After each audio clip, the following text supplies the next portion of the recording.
Okay, it's 7:01. I didn't either, not that far. I didn't know it was that far. Okay, I'd like to call the planning commission meeting to order. If you'll please stand for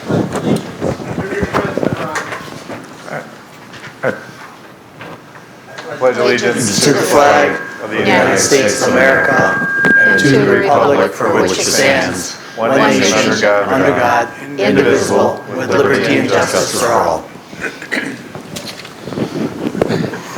Okay, thank you all for coming. We are going to try to get through this as quickly as we can today. We're following CDC guidelines with separation. The room has been sterilized. We have additional seating if other people come in upstairs with a TV running. So I think we're in pretty good shape. If we do have some extra masks, if anybody would like one, I'd be happy to provide you with one. All right, and so now we're going to go through roll call. Bob? Here. Ed? Here. Dave? Here. Jim? Here. Dan? Here. Laura? Here. Tim? Here. Amy? Here. Great. And I guess the first thing I want to do is introduce you all to our new planner, Amy. I made her a name tag so you can see her name there. It's very crafty. If it's not obvious, I'm the new person. So obviously she's replacing Roger Dupler, and I've had a chance to work with her over the last 29 days, I believe, maybe 30, and she's a welcome addition to the team, and I think you're all going to appreciate the good work that she does. So welcome. Thank you. Okay, public hearing number 1. Amend conditional use permit site plan DELC 0793-990.001 4116 Butler Drive, Delafield, Heartland, WPCC. Discussion and possible action regarding installation of solar collector panels. Are there any citizens' comments for public hearing number 1? Any citizens' comments for public hearing number 1? Seeing none, public hearing number 1 is now closed. Public hearing number 2, amended conditional use permit site plan DELC 0793-990-002-218 North Cushing Park Road, Delafield, City of Delafield. Discussion and possible action regarding installation of solar collector panels. Are there any comments pertaining to public hearing number 2? Any comments to public hearing number 2? Public hearing number 2 is now closed. Okay, we'll move on to item number 1, Planning Commission meeting minutes of March 25th. I did get emailed correction, if somebody makes this motion, that Paul McCurran was actually in attendance with regard to item E. The minutes apparently accurately state that Paul Schaefer was in attendance.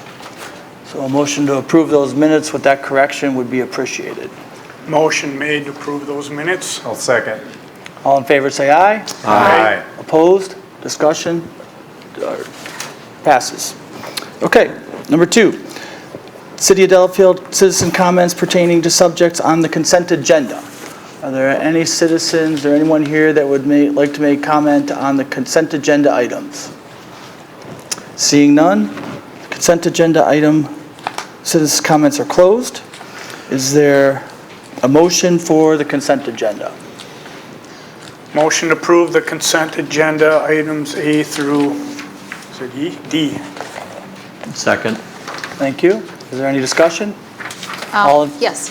Okay. I just have a question. Did you want to pull one off? C. Okay, so Yeah. you want to pull item C? Yeah. Tim, did you want to pull anything? Okay, so I withdraw my motion. withdraw a second? Yep, second. Okay. Want to make a new motion, Laura? Motion to approve all but C on the consent agenda. Second. Okay, is there any discussion? All in favor say aye. Aye. Opposed? Abstentions? Passes. Okay, so owner applicant Zern Building Materials, if you're here, you are free to go. You've been approved. La Quinta Inn and Suites, you've been approved. You're free to go.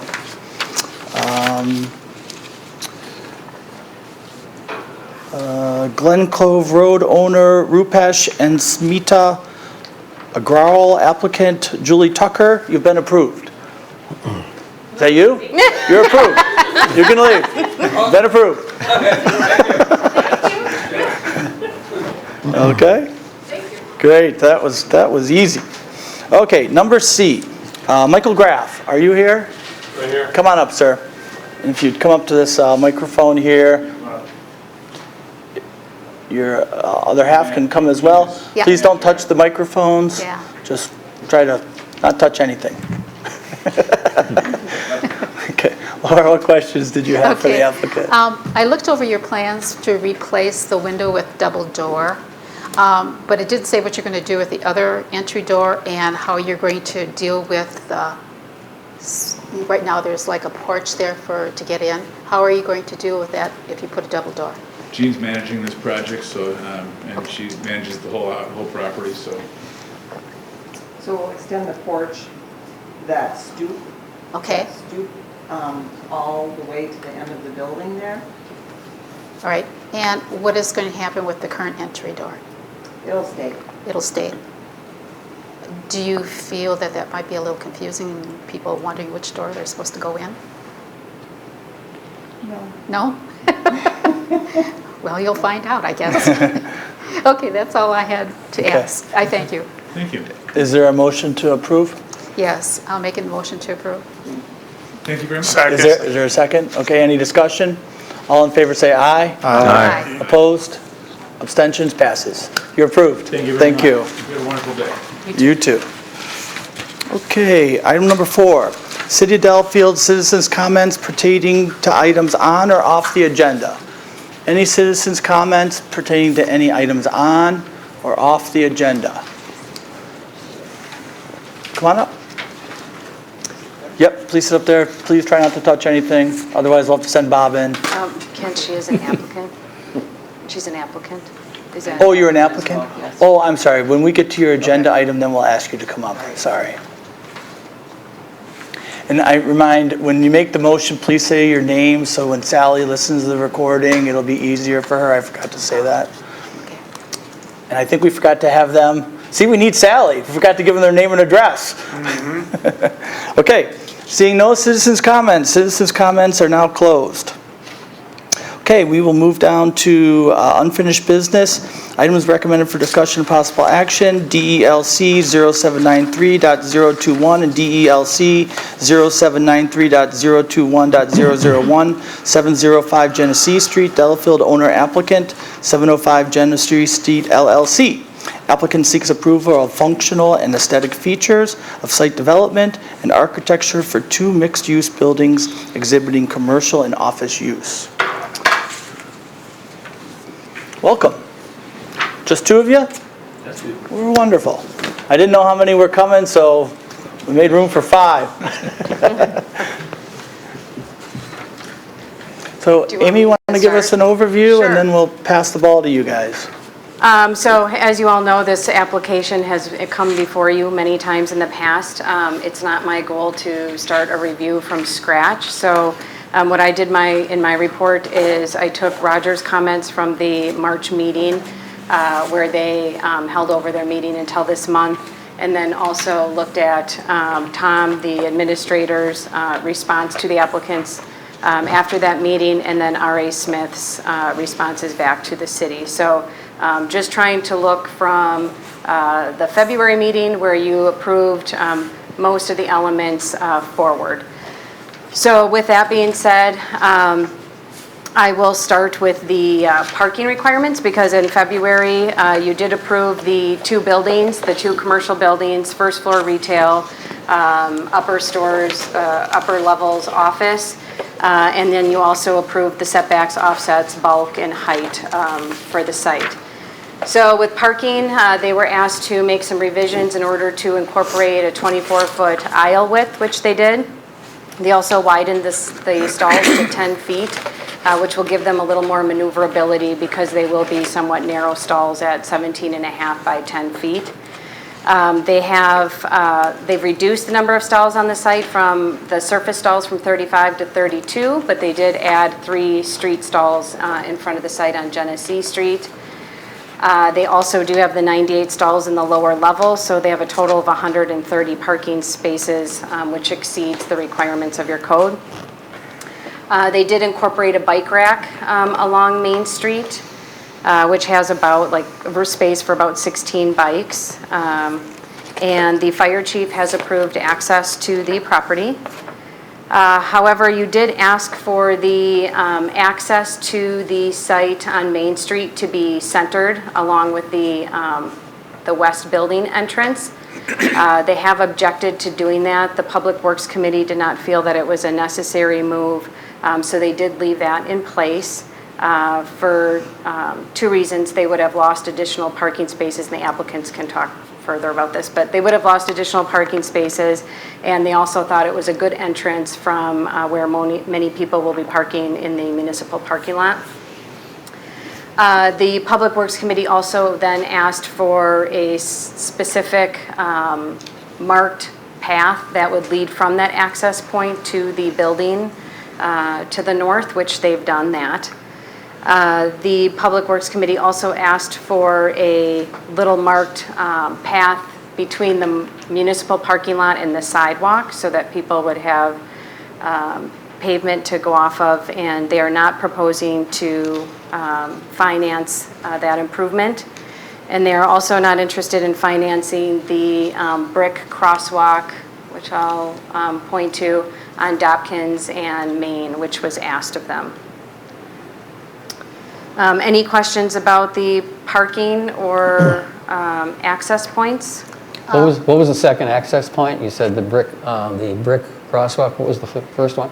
The brick crosswalk, and then you can't see it on this site plan, but just a little improvement at the municipal parking lot. Right now, you'd have to walk through just a little bit of grass to get to the sidewalk on Main Street.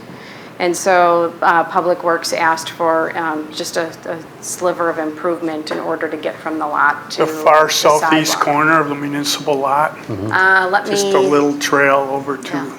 the crosswalk. No, they declined payment on both of them? So, I guess, see, just there it is. Okay, something right here. thank you. One correction, in reviewing their site plans and everything, the park, you had 98 stalls, it's actually 93.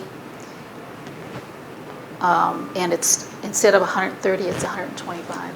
So I did the 98, so I know Roger's report had a different number. I did mine based off of a Well, site I'm going plan. off their report. Oh, okay.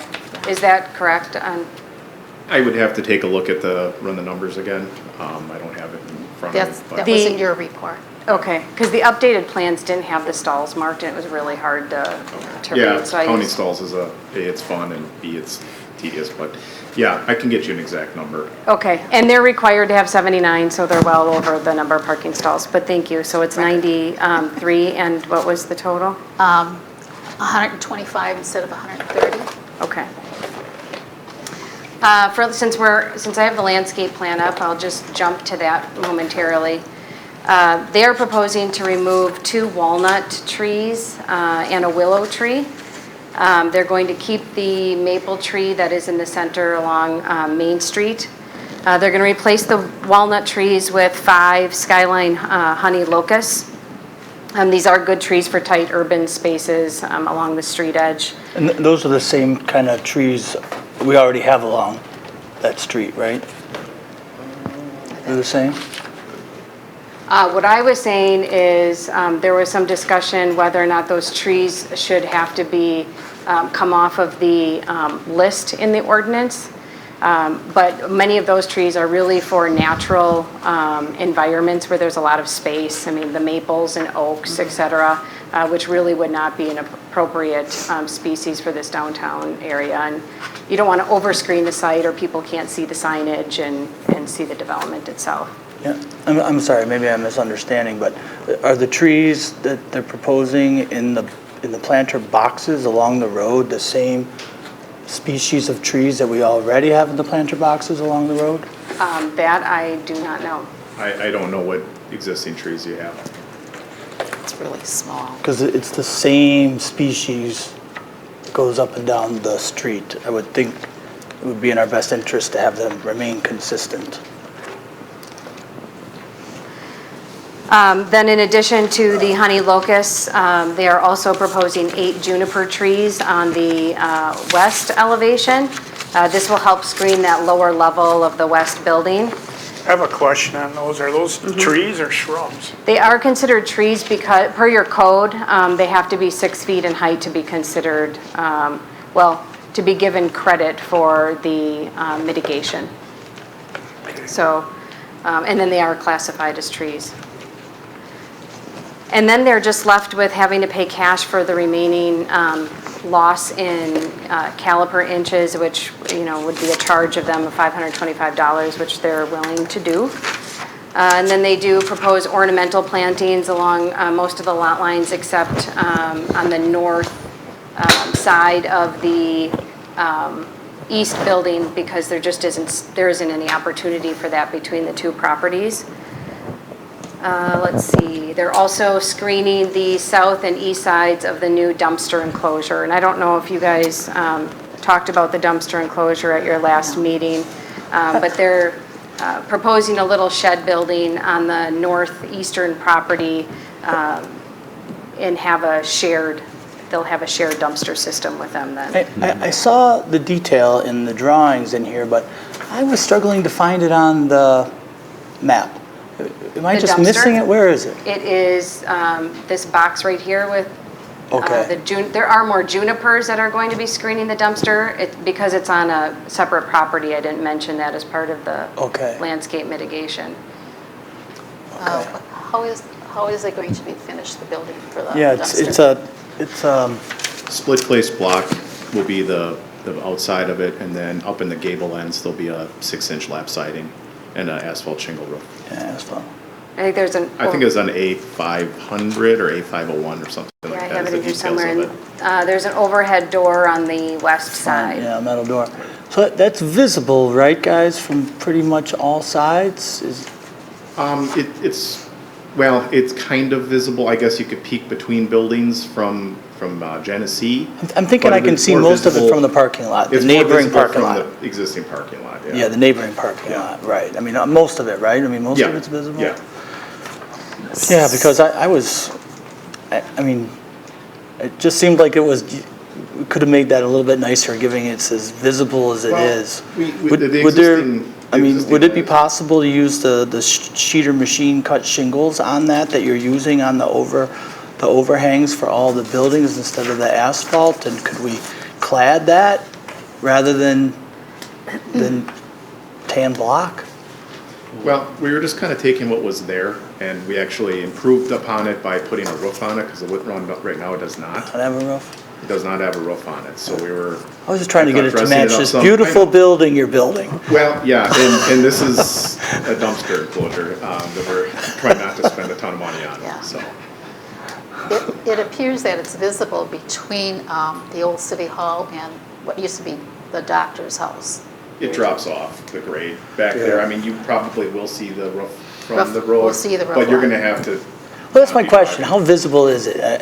Yeah. From the road, from Genesee, it's not very visible at all. But from the parking lot where the eye parking candy lot, it's- used to be, Yep. it's very visible, right? Correct. That's about as hidden as you could make it, though, in that territory. Yeah, we had to balance a lot of different things there. We obviously wanted to make it easy to access for a dump truck or dumpster, guy coming in to grab that stuff, because Yeah. we want a straight run. We don't want them making turns and sure. corners and things like that, hitting curbs and wrecking other things. So we gave them a straight shot right from the west there. Okay, any other comments on the dumpster? Not for me? So back to landscaping here. Apologize while I scroll through this. They did, at the last meeting, you guys talked about how they will manage the green space areas. They are proposing an artificial turf so that they do not have to irrigate that area. And then the other point that I think is worth making related to landscaping, the Public Works Committee requested that they irrigate the planters on Genesee Street and they are not interested in funding that improvement. Okay, moving on to architecture. Just a quick Unless you- comment on that. I thought in February, we kind of decided that that wasn't, that they all kind of agreed that that was something that wasn't going to be applied to us. You know, in Public Works, we asked for it. Yeah. But I thought the plan commission said. Well, it's it was both, in the- it's both committees, right? I mean, Yeah. it's both. Public Works met after Yeah. Plan Commission. Then we didn't have an April meeting. So Yes, okay. I know it says the site plan was approved, but that was approved contingent upon Public Works approval. So I can't say the site plan has been approved because Public Works had issues and wants it back. Right, and For they one didn't, more. they approved it contingent on those changes, Yeah, right? and So- we did. just for an update, you know, Paul's in Madison at another meeting from R.A. Smith. He has worked with both Mike Court and Brian Peel, and he assures me that they have all the issues figured out and everything. Yeah, that's a different topic, right, right. Just Yeah. giving everyone Yeah. an update. I have a couple questions. On the north side of the Genesee building, how is that walkway defined? Is there like, the walkway is above the parking lot level? So Amy, that you can have some point sort to of what she's talking definition? about, please? Or is there a curb? So there's a concrete walkway that leads from our egress door, and then we have a railing along the side of it that leads to the sidewalk on Genesee. Or are you, I'm talking about this whole length here. it's a sidewalk with a curb. Okay, good. The other one was on the lower level parking lot for the back building, back where you have those islands. There's a walkway there, and I see these islands. Lower level Yeah, parking? lower level, right here, Surface level. yeah. Lower level would be in the Oh, basement. I'm sorry. Yep, Surface Okay. parking. I see this opening here. yep. And I take it to be for cars that back out, so they have Yep. backup. We'll have it striped for pedestrian safety and through there to make sure people don't park there. Well, that's not what I'm worried about. I'm worried about somebody walking and somebody backing up into them. You have to worry about that in I've been every hit by a parking lot. car, I've been Yeah. hit by a car. My sister was hit by a car and broke both her hips, and both times somebody backing up. It's never perfect, but I think the striping is gonna help a lot. Okay. Why AstroTurf? I've never seen that done. I have. Sure. We looked at doing natural grass. Over a conditioned space, it's a very difficult thing to keep looking nice. Did a little research, talking with some landscape architects with that, and if you have some warm summers, it burns out, and then it looks like brown grass. Oh, I agree. It's not going to just be, you know, go to Home Depot, get some of that turf Yeah, carpet, it's throw it nice down. stuff. It's going to be nicer stuff. Why Would- not just use stamped concrete? Yeah. Oh, that isn't great. The request of certain commissioners were asking for some more green on the Green. surface. Yeah, or I would prefer just stone. I've seen that done. But, I'm sorry, a what was lot of that? places. Stone. Stone, Oh, stone. you know, like this size There or wouldn't be smaller. green space then. Yeah, but it would eliminate them having to water and that, and it wouldn't look, AstroTurf Okay. after a while doesn't look great. And to me, it just doesn't go along with the aesthetics of Delafield, downtown Delafield. I would lean more towards, if they really don't want to do plantings or anything, to go with something, a natural thing. And stone is very natural, we did that along the river. So it would be kind of complementing that. It's harder to walk on, stone's harder to walk on it, but there's some, I mean, I'm gonna have a little bit of faith and say that there's some pretty nice artificial grass surfaces that look better than the lawn I can ever maintain. Yeah. Yeah, it's not yesterday. I'm confident it's gonna look good. There's some decent stuff. It's like really they said, is. it's not like a welcome mat that you wipe your shoes Okay. on. I'm going to agree to disagree, but Well, okay. I mean, I'm just thinking about someone with a walker or something else. Yeah. You can motor right across. Why would What you looks wanna like walk across it? I'm just saying, it's better than crushed stone for feet, ankles, just walking on it, and it looks nicer. So this is sort of like a color discussion. What do you prefer? And I don't know I think it's all acceptable. So I'll just say, think your opinion's valid, I think my opinion's valid, I think their opinion's valid, that's all I'm saying. I just like natural things. Yeah, That's you all. like what you like. I have a question on that, Peter. Is it more of a cost, or is it just the maintaining it every year? It doesn't seem it would be So that costly. It's long-term aesthetics. Right, you have, you know, if you don't, you're gonna end up probably replacing that with new grass almost every year. It just gets beat up, and, you know, people are gonna be maintaining sidewalks, you're gonna be pushing salt around, and that's just gonna kill that grass. It's just gonna be one of those maintenance things that's never gonna look. Never gonna be right. Look as well. It's gonna have straw over it every spring. Right. Anything else on your list there, Laura? Given Yes, yes, there is. In the drive-under garage space, I didn't see on your blue plans anywhere where there's an air exchange, because I know that from being in a lot By of... code, we have to maintain an air exchange. Okay. These aren't remotely close to construction Yeah. documents, and all that Oh, stuff would okay. be. Because I didn't see it Yeah, on the no. blueprints, so I thought, Yeah, those aren't, okay. that's nothing to level of detail we won't get to yet, but yeah, Okay. that will have that. Okay, just checking. Thank you. Have we covered all in the land, the paving of that scape, that area of the walkway yet? Is that completed talking? We talked about that, and we're moving on past that to cover the other issues per Amy's list. Okay, We'll I come was back just to going to add, I didn't know if we're consolidating or what, but, Yeah, well, at the end, we'll have a motion with, you well, I know. was just, no one, we haven't referenced Tom Hafner's report on Right- that. Right, and I think. I think we need to do We that. can do that, yep. If you wouldn't mind, I have compiled, like, over the last couple months, all of the questions and issues that everyone's had. I can run through my list. Well, we're gonna go on Amy's plan here, so Okay. we're gonna work Okay, through it, I'll- and then we're gonna we'll come I back. just don't want to We'll lose track circle of that back. point. Okay, so related to architecture, they did reduce the depth of the overhang on the west building, which was requested of the commission. They lightened the colors of the cornices and lower elevation to that light gray. They converted the awnings to a wood-type material. The windows are aluminum clad. I don't know, I know there's been a question related to the material of the windowsill. And I apologize if that was on the plan and I missed it, but do you know what the material of the windowsills? We had talked about going to a stone material on the windowsills. And what do you, we didn't get too many, I don't think we saw a detail on that in the print. One of the details on the renderings should show it.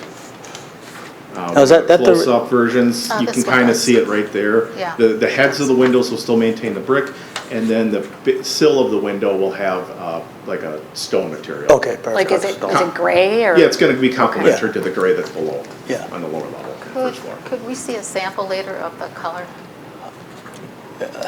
If we I have, have, the bricks actually are, the brick samples are in my car. No, not the bricks. I want to see the, because we were supposed to bring the color palette. The color palette? Yeah, I wanted to be able to see look at the color. that gray color. Then, they did provide details on the rooftop screening, which are in the plan set. They did not add balconies on the west elevation, which was a request. Let's see. So that would be this elevation here that's showing on the screen. They did not add a distinct color to the entrance and tower along Main Street on the west building, which was a recommendation. And they did not bring in the color from the other building, which was discussed. did you change a little bit the color of the top facade, I thought, The too? top cornice and Yes. the bottom base is all that lighter gray color. Right, so you did make some modest changes to- We pulled back the overhang significantly, even more than we discussed. from 3 in the feet to meeting. 2 Yep. feet? Yeah, it's on one of the detail pages of detail of it. Yeah. And we significantly lightened up the base color. To blend more with the other building. Yeah, to lighten it up, because we Yeah. did do that originally on the Okay. east building. So we got part of the way. Peter, just for clarification, I think you probably answered it already. You'll have to excuse me by my muffle, but No problem. I'm working on it. But there was some, at least confusion in my mind on 2 of the EPAC photographs, and I think you've answered it. This is the grayer showing. Yep. There was another one, like 6 photos down later, that it looked like the earlier one. Yeah, no, And it was we're- confusing.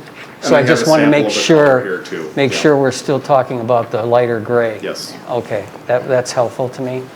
And, you know, I think it would be helpful, given the fact that, you know, you've put this together and we've had discussions on it, because now when you can look at it closer up and scrutinize the detail, and one of the things we were looking for is detail in addition to the lighter colors. And I think in going through it, if we could, with your expertise, identify some of the things that I think are important that I see that has changed. And for example, on the roof, that detail overlook, is that wood up there? It's going to be a composite material. Okay. It's going to be a wood look. And Wood that's look, yeah. the No wood. No, the maintenance on that would be horrible. But the support. Rob, you got plenty of wood already, don't you? Yeah. We're filled up. Yeah. So is that support beam that is on the roof, is that also wood? Yes. Okay. Yes. And It's going to be like a PVC type material, actually, like a Phypon. I don't know Okay. if you're familiar Yes. with that or not. 4 stories up, you won't be able to tell that that's not wood. okay.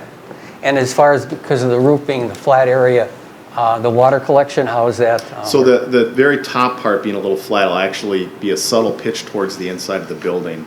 The roof plan has a series of roof drains. So everything will drain inside, so we won't be running gutters or anything on the outside. Okay, answers that question. One of the things that I also noticed on that, the roof area where that, we call it a bump out, for Yep. lack of a better term, and it looks as though you've answered a question that I had raised earlier. With the bump out, you also have the roof line a little bit higher in that bump out area. Is that an accurate description of it? Yes. 'Cause I want to make sure that what I see on this photo is what quote we're going to get in Yep. terms of, Yep. we went through a prior history we don't have to go into, not with you, but Right. some other one that didn't exactly work out. So in this situation, I think that bump out where it's more ornamental as it goes up to the top, more than functional. But I think it adds a dimension of breaking it up a little bit, which is what we've been talking about over the last couple of years. So I see that as a change. I just want to make sure that was ornamental, not functional. Yeah, it's ornamental, and that actually has been there for over a year. But yeah, the gray color is, Gray color makes a difference. It makes a difference, Yeah, we right. bumped it up just to kind of announce that entry. yes. And that's- break up the linearity of the entire building. Well, that's why I wanted to ask you these questions after spending a lot of time going it through my due diligence, because I think you can explain it well and why that change is important and why it has added a new dimension Yep. to the project, at least from my end, and the questions we tried to raise in terms of colors. So sounds good. Do you have more? Otherwise, we're going to get back to Amy's list. Well, we can, but I'd like to go through the rest of the floors at some point, because I think Okay, it's very so let's let Amy do her informative, thing, very and then informative. we can wrap that up at the end of architecture. I just want to make sure we get through Amy's stuff. Is she Okay, going? so here's the detail on the rooftop screening, just so that you're aware of that. And I do have a sample here if anyone wants to look at it. Show your samples. Pass your samples around. So this is the wall style. This is the color. It's going to be a dark. You're not going to really see it. It's so high up. Yeah. But, and also I included the manufacturer on there. So if anyone's interested, I do have one brochure on it. Appreciate the detail. And what is that? I'm sorry, I didn't hear it. It's the screening for the mechanical equipment on roofs. No maintenance. Okay, and then at a previous meeting, you guys had asked for just a general idea of what their signage would look like, and so I provided the details in my report, but you can see it on this screen. They're just really giving a real general overview. I did provide them with the requirements that they need to meet in order to get approval for your multi-tenant program. They're just not far enough along in their stages of knowing how many tenant spaces they're going to have and how that gets laid out. One question. When you do have tenants, are you going to have it so that all of them have the same size sign? Not that Yeah. It's got bigger. Yeah, I mean, obviously the logos will be different Right. for different people, Yeah. but the actual square footage and their signage will be all the same. Same. And they'll be coming back for that. Yeah. And you can kind of see on this, But they may want to have some everybody that has a larger area have a little bit bigger sign. It's not like they have to be the same. They have a total amount of signage they can use, and they need to distribute it in whatever manner they see fit. This is just a concept, we have put together. We'll have the gooseneck lighting shine down on the signage above. From the underside of the overhangs, there's can lights to light up the entrances and things like that. But just kind of a concept is something we were asked for. Yeah. I think it looks really good. The gooseneck lighting, is that going to be also the same color as the light gray? Or is it going to be a different color? That'll be a darker color, low Okay, contrast. like a darker gray? Yeah, To complement it? yeah, like a charcoal kind of Okay. color. And, just so you know, there's a bunch of different signing size regulations, but in the downtown district, individual signage for the tenants can't exceed 25 square feet, so you're not going to see real huge signs on top of any of these tenant spaces. Let's see, lighting, let me go to... So in architecture, Jim, did you have anything else you want to talk about architecture? Otherwise, we're moving on. No, to I lighting. do, but you wanted to move on, so. Yeah, but now we're at the end of architecture, so is there anything else you want to add on architecture? Because we're going to move to lighting. Yeah, I'd like to talk to. Okay, what do you want to add on? I want to ask Peter some questions about the building itself, to Okay. explain some questions that we had over time raised. Please. And I think it would be helpful just getting us a whole scheme of things without boring everybody, because I think this is important. If you look at the fourth floor, if we can get on, that's 142 is the number. Perfect, thank you. Both 142. 142 is the best. And 143 is also available, but let's get the one closer if possible, 142. There you go. What I was going to go through with you is that, and I think it's important to see what you've done. Again, it's important for us to see some of the changes that we are taking in to work together to try to get to the right end game here. And it looks to me, again on the fourth floor here, is that, for example, the top windows on the fourth floor, those are rounded at the top. I think they Correct. call them eyebrow windows. Arch top. Close. But I mean, they're for aesthetic purposes, obviously. Yes. And you've got them on each one of the windows on the fourth floor. Correct. And not on the second and third, but Correct. there's only They're one. actually a foot taller as well. Right. Adds a little lightness to the top of the building when you provide more glass, and it's more of just a real classical detail. And I notice also, correct me if I'm wrong, but that fourth floor with the bump out, that's a taller area, bigger area than Yep. the others, which goes to the top of the roof, right? Yes. So it adds some differentiation. Yep. And are the headers on those windows, are those brick? Yes. And then on the sindel, I think you mentioned the sills on that fourth floor are all stone? All the windows, not just fourth. Will be all stone. Second, third, and fourth will be stone. Okay. Any type of stone that you know that you're... It's going to be a gray, light gray stone to kind of be complementary to the base color. Okay, so we'll keep that gray color. Okay. Now the balconies on there on the fourth floor, those are gray in color? All floors. All floors. Second, third, and fourth are all going to be either powder coated or a painted metal balcony. And those balconies then, on each, there's 4 of them on across the top? Correct. All the way around, 4, 4, 4, and 4 for this Yes. side. So on those railings area, what is the railing material? Railing material will also be a metal that's going to be either powder coated or painted. Okay.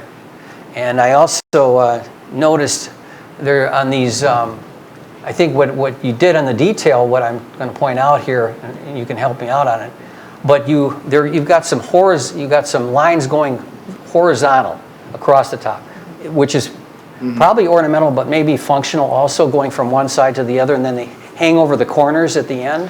Yeah, those are just... Tell us about those that. are just horizontal bands that we're going to build out the brick in different areas. Some of the later views that have blow-ups of those areas will kind of show that a little better. But some of them, the bricks will be laying like a soldier course, horizontal, like a... It gives it some vertical. texture. Yeah, it just, builds it out, and then you can see the build out there. There's not another building in Delafield that has that kind of detail. Yeah, kind of defines the floors. Yeah, it don't looks they? nice. Yeah, it's at the Breaks up floors. that massive brick. Yeah, it does And- break it up. And going on those balconies again, those are slats? Is that how you're? Yeah, so there'll be just a standard railing that's going to be 4 inches on center. It's probably approximately a 3/4 by 3/4 inch baluster, and then a metal handrail, 42 inches. One of the other things I'm going to ask you too is where we talked about those brick horizontal lines on that bump out in the other, on the 4th floor. You also, I noticed, if you look really carefully at it that I did today, you've got verticals coming down, and that's ornamental also, that's not functional. Those just, it lines up actually with our column grid that we're going to be establishing on the inside, but yeah, it just kind of defines different bays. Really gives a nice way to separate the entrances and things like that, just kind of defines sections. So that again gives it definition and Yep. character, which I think is important as opposed to just a face wall. There's do those corner brick areas, I think there's a term I learned today called weeps, Yes. which relates to those corners. Weeps are just holes in the bottom of your wall that lets water that does Yeah. get through brick out. Does this have any water function on those corners? Water function, no. All of our, like even on the first floor overhangs, we're duct, you can't really see it. We didn't show the gutters and stuff on the rendering, but it all goes back into the building, so none of that will be dripping on the sidewalk, running down the building, anything like that. All the water's directed towards the inside. Okay, that's good.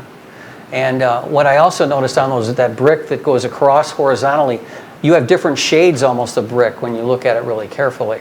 It's all the same brick, it's just when you have shadow lines and things like that, it makes some areas look darker. which gives it more character. Okay. If we could quickly, we can go to floor number 3 on there. This obviously is a smaller version of the bump, the 4th floor, but you have different window tops. That's a flat window, Yep. right? Same brick and the same window sills. Yep. Okay. Double hung style windows. And then again, that'll be stone on the sills? Okay.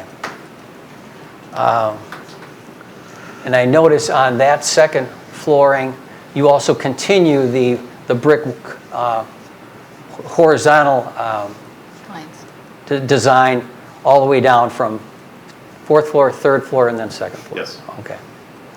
And this, pretty much the same combination is on the 2nd floor, 2 and 3? Between 2 and 3, yes. Yeah. 1 and 2 is a transition between the wood panels and the brick, so that kind of will be built out with a composite material. Okay, now we're going to move just into get to the 1st floor, and then that's one I'm not totally familiar with, but educate me on the material that's being used in that gray 1st floor. So it's going to be like a hardy plank material, which is a cement board. So we are going to make sure all of our seams and things like that are covered with trim boards. We make sure that the panels aren't too big, because when you get a big panel, it starts to wave. So that's why we kind of divided it up with those trim work there. So it gives it room to expand and contract. Now, is there insulation part of that material or not? No, that'll be over a CMU block, because that's what's holding up the brick above.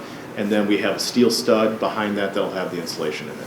So those 2 columns on the front, the center one, those are the same material? Yep, And so is there any synthetic material? that's what it is. That's what it's a Yeah. synthetic, like stucco type? It's no, it's not stucco not type. It's stucco. actually made out of basically pressed concrete. Pressed concrete. Okay. It's a That- hardy. But it looks like wood. Yeah, well, that's what I was going to ask him. Yeah. Gives that appearance set. Yep. Okay. And that's what we had talked about, softening that up. Yep. Good. Now, when we go to, if we can, the canopy, yes. What is that material or awning? Well, we have a wood shingle on top of there. Over, I believe I did a metal frame for the actual framework. You call it a cedar machine cut shingle. Yeah, so there's 2 types of shingles. There's machine cut, and then there's shakes. Shakes are thicker and a little more irregular. We went with the cedar machine cut. It's a little more regular, just a little higher refined look. So is that actual wood or is it something else? Actual wood. It is. It's every building. I know, right there. I know. Yep. Are they the ones that come, sometimes they come on like a sheet? No, that's Or only it's for just- siding. Oh, that's Yeah. only These for will, siding? yeah, that's Okay. only for siding. These will be all single pieces. Right. Yeah, well, that's the one maintenance thing you got on there. Yeah, yeah. Not too much though, which is good. They do press those out of plastic, just so you know. They don't look as good. Yeah. So, Depends, I guess, how far away you are. Yeah, true. so getting back on that first floor track then, we've talked about the awnings or the canopy, and then that material, the gray material, is there hardboard in that at all, or not? No. No hardboard? It's pressed concrete board. Pressed concrete. It's just real, it's thin, it just goes in a press, they put a wood grain to the outside, comes pre-finished onto the site, gets installed like you would any other type of siding, and Wow. it's very durable. In that entryway, and I'm interested because the picture doesn't do it justice probably, but how far is the distance between like the sidewalk and then the door that's going in there? We have about a 6-foot sidewalk all the way around this one. The standard is 5. We wanted, doors will be swinging out. We like to have a little bit more room to get around and stuff. And what kind, will they be double doors to enter, or? Yeah. Okay, and that will be past the 6-foot area of the sidewalk? Is there anything between the sidewalk and that doorway? No, so the door opens right out to the sidewalk. Okay. And the door, what, goes 2.5 feet 3 into feet. this, 3 feet 3 into foot the door. 6? Okay, let's move on to, which would be number 147, which is the west and north wall. Now, and then, that's not the one. Hold on. There you go. There you go. Okay, we'll just take this quickly through, go back up on the rooftop. Obviously, that's a flat roof on that side, the same. There's no bump out on that side. Correct. Correct. And on this one, on the north side, there are balconies. Now we're talking 3 across the top? Are there 2 It was 3 or 4. or 4? I couldn't. I'd have to look I at the couldn't see elevation, because it was yeah. blocked by the other building. Yeah, no, I believe there's Yeah. 4. There's 4? Okay, so 4 like the front. And and that's got the same eyebrow or arch brow look on the top Yep. floor, and then the Yep. other flat on Yep. the other. All the details. 3. Mostly a within the mirror bump up image. is all the same. Yeah. Okay, so All on the horizontal bands, all the corner bands, everything all matches all the way around the building. so the same bands intersecting Yes. like they did Yes. before? Okay. Yes. So then we have the gray part, which is the bottom. Now we're on the first floor. The gray part, which is, only you can tell me this one, is that first floor where the gray is that for the business and office space or retail? What is that? The first floor is going to be office, retail, something along those lines. The lower floor, where you drive in, which also has that gray material, is the parking area. Okay. So where it looks on here, is that 2 stories there? Those. Yeah. Okay. Just at that corner is our maximum amount of exposure, and I did include a drawing showing the dimensions of that area, but yeah, that's the area that has the most exposure. It's fully compliant with the code. Fully compliant with the code, well under. And we physically, the windows that you see on the back there, Jim, are actually false windows because we're restricted by code on how many windows we can put on that elevation because State we're so close to code. the property line. So So we're we're the, maxed out.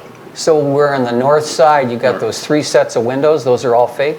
Those are all, they're all real glass. It's called spandrel glass. It's just Okay. window with a coating on the back over a wall. It's just it's a It looks like a window, commercial but it's building not. code that I have to maintain by. So ready for stained glass windows, right? Yeah, absolutely. So as a result, obviously people can't see in. It's by code. You're And following the code. also, usually, that's a back of house area Right. anyways. No one's gonna wanna see a bunch of boxes stacked up and things covering those windows. And the material that's used, the gray material, is that what kind of material? That's that same hardy Hardy plank plank. material. Oh, it is, Yeah. okay. All right, so then we flip over to the west side, where the windows are. Are those different windows than the ones that are the fake windows? Are they real? On the west side there, those are real. Okay, so they're within the code? Yeah, because we're only about 5 feet from the property line, so I'm only Right. allowed a certain amount of percentage of opening. Okay, so, and those are the straight windows? Same window sills, the stone? Yep. Yep. And the brick on the top, or not the brick? So the second, third, and fourth floor, all the same detailing as the west side, east side, south side. The first floor is a storefront window system that's going to be, that dark charcoal black virtually, framework and snare glass. Okay. But that's in that composite wood, so it has like a casing around it. But so right below that is there the garage and the garage door? Correct. And that's right in the middle? Yep. Okay. And All right, is that it? just one more question on this one.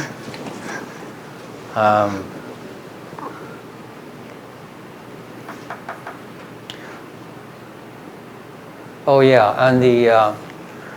on that west window, you've got 3, 6, 9 sets of windows on there. And what are the types of windows are you going to use? These are just going to be aluminum clad to the outside windows. Double hungs. That's what I was going to ask you. Yeah, double. It's all all the the same. same, all four sides. Okay. All right. And okay, and then the last question, I forgot the last question, was the balconies that you chose or feel that's not going to go from your end. Just give me an idea why you don't think that can work. Well, we thought that, we have them on the north and south side. It gets to be a bit busy if we have them on all sides. We want to give each of these elevations, there's going to have its own kind of identity to it. And having to put balconies on that side would really clutter up that elevation. What if you just put them in the middle? I think this is their proposal. I know, I'm just asking. We're not going to add the balconies to that side. Okay. Well, I was just asking why, and you explained to me. I was talking about the middle 3 windows, not the sides. But you still feel that would not be possible at this time? We from your end? just don't think it's the right decision on architecturally. Okay. All right. As to those particular questions, I appreciate the answers. I will later just want to go through the ordinance requirements. Sure. But I could do that later with Yep. you. Yep. We can move right on, but thank you for your explanation. Any other questions on architecture? Otherwise, we're going to have Amy move on. What? Over the line. Okay, with lighting, the applicant has, they're showing, you can see in these red boxes, those are the existing streetlights. There's 2 streetlights on each, the east, west, and south sides of the property. We are relocating the one, there's one that goes right by the driveway into the lower level. That one's actually just going to be, we're moving that one to the north. Okay, and do they just get approval from Public Works, or how does that work? I don't know what conversations have taken place. Yeah, I haven't heard Are you telling anything this from for the Public first time today? Or? Regarding those, no, that's been there for forever, so. Yeah, I'm just trying to frame it. Yeah, 'cause- no, yeah, I mean, it was, I don't know if Tom has a Well, comment on those Dan was there. streetlights, but He's the Normally, chairman. We need 'em. Roger went through the lighting, but we also looked at it at Public Works. Yeah, So yeah. Okay. so I'm sure, I'm confused. What Okay. is the question? I just didn't know if that had already been discussed. I'm, being new in the game. Yeah, I didn't mean, know. we've had that driveway there for the entire time, so Okay. yeah, that was always Which the moves intent, the was to light. move that, yeah. So on the street lightings, I don't understand if you're adding them or just moving them, but if we are adding them, they will match the other lighting Yeah, no, we're structures not in adding. downtown, is that correct? There is one that's right where our driveway goes in. Yeah, if you need to move and it, we're you just move it. moving it to Yeah. the north a little bit. That's Are you all. adding any street lights? I do not think we are adding any streetlights. Got So it. the streetlights are about 15 to 16 feet in height. They are proposing lights facing the parking lot that will be pole lights. But that's for lighting of your Yeah, parking yeah. lot, that's not a street light. Yeah, we did submit a lighting plan. Amy reviewed it. We needed to make a few tweaks, and we did make those, and I did get those back to Amy, but it was about a week ago. So we are, as my understanding, fully compliant now with the lighting plan. And I did, in the packet, it's also the Okay. samples of. Yeah, I'm just trying to focus on the street lights. Yeah. I thought I had heard that maybe you were putting some in that weren't the same as downtown. I just wanted to No, clear that no, up. I no. just want to clear it up. No, Okay, thank no. you. And I guess with lighting, not going into a huge amount of detail, they're proposing the 3 pole lights to light up the parking lot. They're going to be 22 feet in height with the poles, and then they're proposing several wall-mounted lights to provide light to the entrance of the buildings. I would like to send this off to our lighting experts at SEH, just because it is the downtown area and lighting is a critical element aesthetically, and we want to make sure there's no glare or issues related to that. So if there were to be an approval, you'd like that reviewed by staff? I would like that to be a staff. condition of your approval that we send that on. That can be reviewed at the staff level if you guys are comfortable with it, and we can work directly with the applicants then. And for your knowledge, they expected that to take no more than a few hours of time, so I don't think that's a huge review. Is that enough for you guys to look at, or do you need to go through all of these different lighting cut sheets and stuff? They're standard It's a wall-mounted lights. gooseneck light for the, I can run it real quick. I mean, that's part Gooseneck of light our for the job is to signs, go through all that can stuff. lights on the underside of the awnings. And then we have a couple pole lights, like Amy mentioned, on the parking lot, and then some emergency lights that we need by code by the doors. All those Like by details are in the garage packet. door too? Yep. Okay. And then Stormwater Management, I know Public Works is going to be reviewing it, and Ari Smith has been working hard on addressing all of the comments. Our engineer did send out a letter, I believe it was just today, actually. And I would say for the most part, all of the stormwater-related comments have been addressed, other than they will need to continue to review the detailed architectural renderings, which are not prepared yet. They'll be prepared at the time of building permit issuance. Because the piping associated with the underground stormwater system will be tied into the architecture of the building itself. So that needs to continue to be reviewed. That needs added to the list of things if there were to get a motion for approval, that would be contingent on Going to Public Works. for Public Works and the city engineer. engineer for final approval. Yeah, so they just have to get the developer's agreement and review that architectural renderings, just so that you're aware. Those are really the pending issues. Otherwise, they had a really long list and they're knocking that out. I believe we have it all. You're down to like 1 or 2 or 3, I heard. Am I right? Well, I talked to Paul from R.A. Smith today, and he felt that him and Brian have hammered out all the issues that Public Works had, so hopefully we're all set on that, on the civil side. Nice job working that list down. And then the certified survey map, Plan Commission has already approved that document, that they just need to comply with the surveyor comments, and then that will go to Common Council. And then we talked about the dumpster enclosure. I do not have any other comments related to this site, unless you have questions for me. Okay. Are we back to open questions? We're back to questions for the applicant. Amy's finished her review, so if you have other specific questions, I would hope we would have covered the vast majority of them.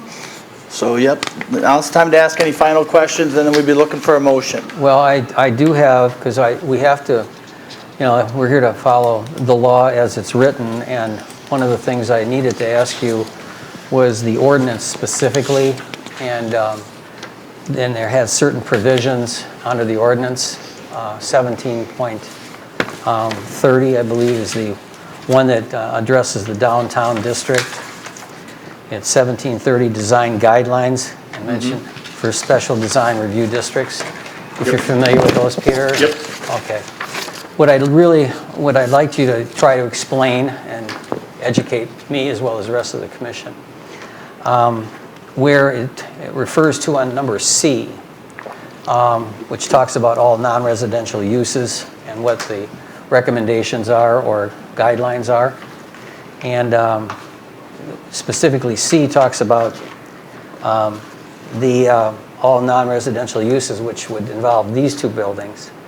New structures, which are these buildings, shall be required to demonstrate compatibility with surrounding architecture and exhibit traditional influence indicative of architectural styles and detailing found in the Delafield region at the time of city incorporation, which I believe was somewhere in the 50s, if I'm not mistaken. Is that 1950s? I think as a city. And but anyhow, then it goes on to say predominant architectural styles are features that should emphasize the word should, be incorporated into the district as colonial, neoclassical, federal, Victorian, and Greek revival. So I'm just really looking at this ordinance and comparing it to what your project is. And what I'd like from you is to tell me how your project matches or fits within paragraph C of 17.30 of the ordinance? Well, so a lot of those styles are more applicable to a smaller residential style building, smaller in stature and square footage and everything. In 1730, the number 1, it's, you basically have to fulfill all these things below unless it's waived by the Plan Commission. So we felt that we are providing a building that is fitting to the community here. It's a great addition. We have gone above and beyond on our detail level. And we're not proposing some super modern building or some other thing that doesn't really fit with the Delafield area. We feel that with the brick and the extra details and the window designs that we have, the style, the double hung windows, things, balconies, overhangs with, you know, cedar shingles and all of this, that we are really going to have probably one of the best looking buildings in the city here. And my understanding is that, you know, with the downtown Delafield district design guidelines, any of those stipulations can be waived by the Plan Commission, and we felt that this is the appropriate style for this building. So I like to use the phrase, I think it's taken some time, longer than anybody would have liked, it's become a complementary architectural style to the other things that are in downtown currently. So you I want like a the word motion, complementary. you want to put that as a new style? It's complementary to the style? styles that exist in downtown Delafield. We got a new style, the Atwell style. I won't go into that. I think it's important, though, to just note that it says compatible to the surrounding architecture and downtown area, and then it's identifying predominant styles, which you noted. It's not saying the building has to be one of those styles. I just want to make sure that the commission is aware that it has to be compatible with downtown development. It doesn't say it has to meet one of those. Well, and all I'm trying to get at, and you've explained your position from the standpoint of the waiver and so forth, but before we can even get to a waiver, we should probably It's not a waiver. Well, It's not a waiver. a complimentary. Before we get to there, maybe what we do, and I'm kind of doing the lawyer thing, but that's what I do. If you could tell me whether or not these 5 styles that they're putting in here in the commission, the ordinance, do any of these 5 styles match your 2 buildings? To the T? No. We have detailing from those 5 styles, and I would like to see a Greek revival. There aren't any in the city of Delafield. So you list a lot of styles here, but I think if you guys actually looked at what those were looking like, you would not be happy with if those were put into this city, because they're not the Delafield style that everyone is looking for. Well, and keep in mind, we didn't create this ordinance. It's been there for a while. And so I'm just trying to report what the law is from the ordinance standpoint and get your view of it.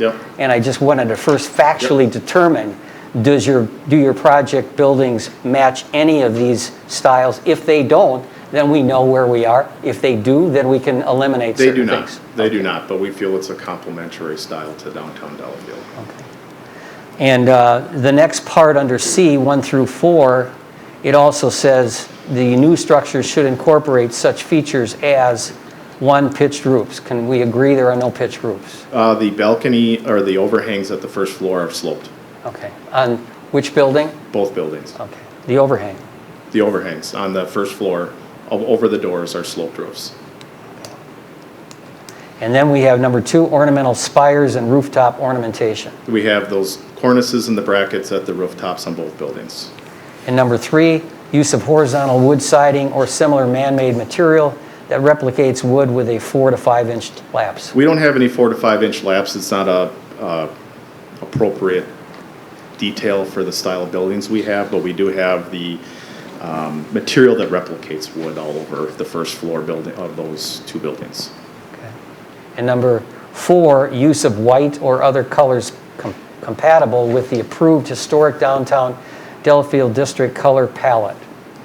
Quite honestly, I've not looked at that color palette, but I feel that the colors that we have It's right here, and you can put it up next to your colors, and I'm sure we I'm could quite find a confident gray. you're in there. You're in there. You might not have Yeah. the exact Pantone number, but it's very close.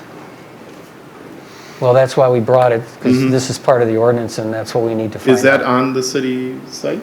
It's right That- there. No, I know. physically, that's where you get it. This is the only one. Okay, that's interesting. It's kept in the safe. Yeah, yeah. And I think for the commission's benefit. We're going to that- digitize that. Yes. It's on the list. For your, Well, digitizing it doesn't work because everyone's monitor works differently. Well, that's why you reference I would put a a L Pantone star, color. B star, A star number. Yeah. I would put a Pantone color to it. It's really pretty good because it gives the company of the paints, that makes the paint, and it tells the paint name and the number for it, so. Okay. so that, by seeing the palette here, so the commission has a benefit of looking to match, but you've answered that question. You haven't seen it before, but No. it is what it is.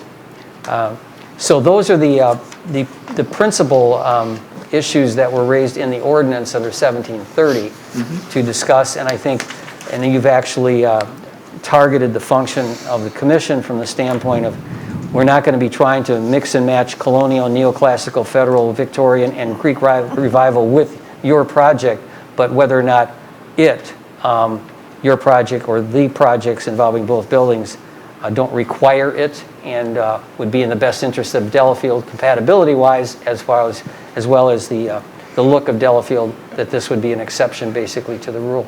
Is that pretty well? I would say an I exception. would not say that. It's that's why I would not my say that. opinion, and I'm not the attorney here, Jim, you'd have, help Yeah. me with that one, but unless waived by the plan commission, and it's a complementary style. I mean, that's up to you guys, quite Yeah, honestly. Amy stated the quote interpretation pretty carefully, and then you're choosing words that don't apply. So- Well, it's just, I'm not going to get an argument here. It just says predominant and it says should. Should is an active verb. Okay. Right. Okay, predominant means controlling. So it doesn't mean has to be. Now, I understand that. All I'm trying to make sure we're in the same boat where we understand. We're not disputing a question of does it fit in any one of these five. No, we have a different style. Your style, complementary style, however you define it. Old style, new style. Old style could be something else, but new style. Okay. I'll just comment. I mean- Thanks, Jim. I think it may seem tedious, but you're just pointing out how a recommendation to approve or a vote to approve the buildings as presented wouldn't violate our ordinance. I mean, you're really going through and Right. you're picking that out, and I appreciate that because sometimes that's a cavalier approach saying, well, forget that, I like the building. Well, you have to demonstrate why Right, that's why I'm it's asking the complying. questions. I think that's very valuable to know. And also, as far as compatibility, we call out some architectural styles here, like you mentioned, don't even exist in their truest form in the city. But inside the boundaries of the district, that's the historic downtown district, we've got the building we're in, we've got Cushing School, we've got Delafield Square right here, we've got the Gerber Pool at St. John's, we've got the Liebling's building right here, and we've got Wells Street Station. And I mean, these are very Fire significant. That's outside actually, though. Is it Historic, really? yeah. But just, I think I've made my point already, and you guys brought that up over a year and a half ago. Yes. As far as how do you match this style in the Chase Bank building right here? How do you match this style?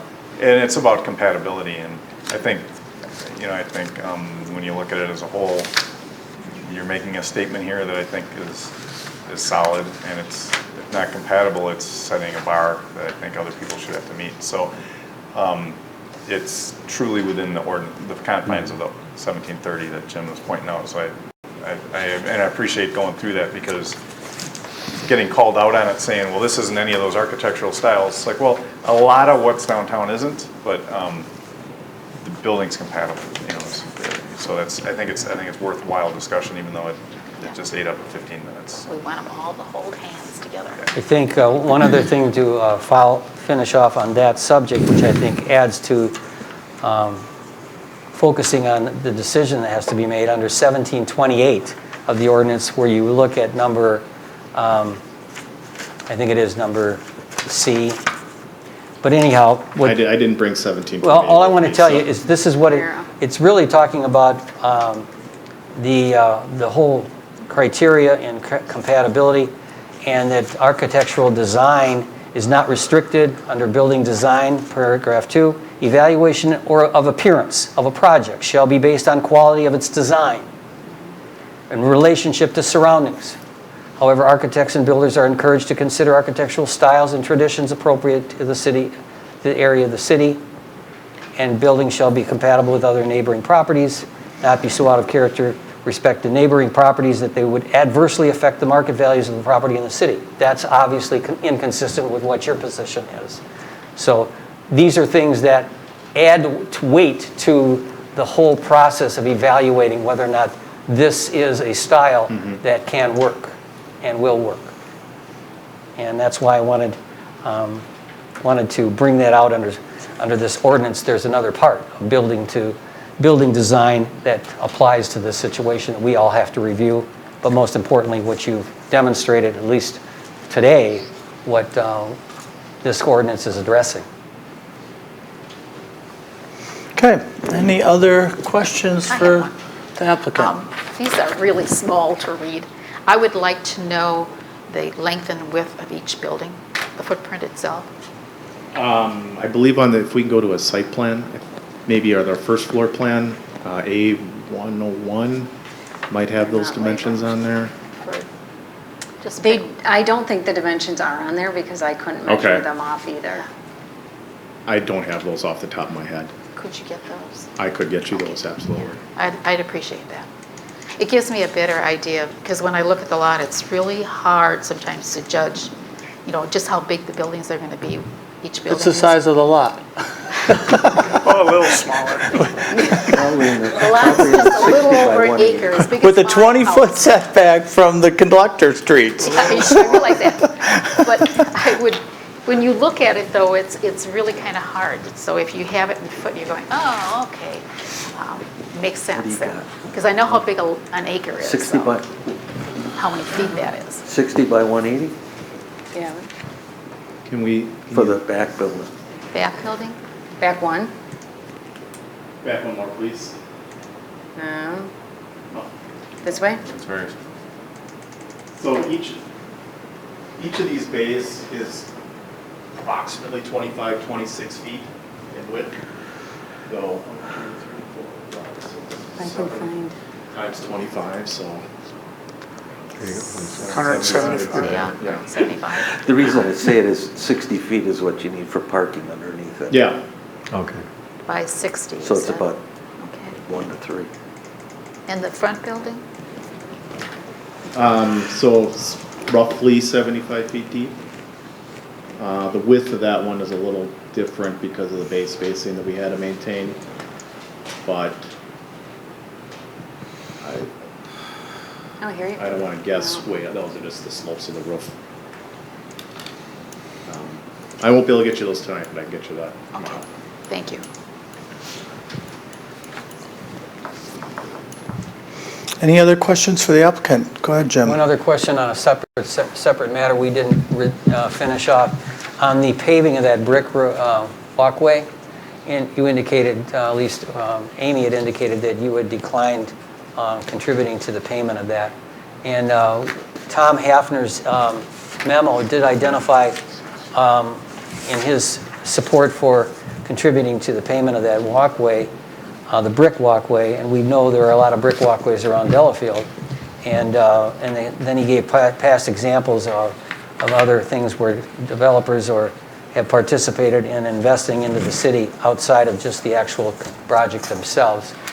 So my question to you is whether or not you would consider contributing to this process by reconsidering that issue and participating as part of that walkway, because it would be, your contribution to the walkway and identifying it with the city is what you've done. I don't know what the cost of it is, but I'm just saying to you, I think it's an important one for Delafield. It's a marking point for Delafield. These brick walkways are Delafield. We're pretty far off the main street with the one that we're asking for. Except the municipal parking lot is the reason why you didn't want to have it in the center. You want to have where the public's coming from. They're going to be walking over that walkway every day, and they're going to say, boy, that's a great walkway. Who did this? And how better than that say, well, guess what? Hendricks people did. See that sign up there? It says Hendricks. They built this. Keep walking. I guess at the end of the day, we're not willing to pay for it. I think what we're putting into the building and this project is more than enough. I'm not asking for anything from the city whatsoever, other than approval. So at the end of the day, if you guys don't want to approve this because we're not willing to pay for the crosswalk, I fully understand, and that's okay. It's the same goes for the irrigation. Well, I can certainly see the irrigation because there's kind of been two edges here, but to me, it's not like you're going to make a walkway different every year. It's there, it's going to be there for a long time. You don't have to irrigate it, you don't have to get turf. But people are going to be walking over it every day saying, boy, that's a great walkway. And I'm just thinking it would be really a good marketing thing and also PR for the whole city to come together on something like that. And it should be something we should really strongly consider. It may look like a small thing, but it's not. It means a lot. It means a lot depending on how you want to contribute to the city, not just a building, but contribute to the future of the city and what you want to be part of and investing in and giving your heart and soul to it. Like we try. I understand with the project. I'm just saying this is something that, to me, makes a lot of sense from the standpoint of making it part of a unified effort to have people every day, they're going to be walking over that. Every day. So just to share publicly with some of the comments the city administrator came up with, when the Well Street Station was done, they were required to install 2 brick pavers, crosswalks, similar to what we're asking for one here. The Cambridge Apartments required to install a significant length of public sidewalk and several public streetlights. Soulflower Art Studios was required to install public sidewalk and public parking. De La Soda Chick-fil-A development was required to contribute $650,000 towards a public roundabout. Village Square was required to donate land to the city for a public well house, pay $1 million towards the city's construction of a sewer and water infrastructure, and pay for the intersection improvements to reconstruct and install traffic signals at Highway 83. Classic Car Development, obviously a much smaller project, was required to provide an easement and install public storm sewer to improve the existing public drainage issue in the area.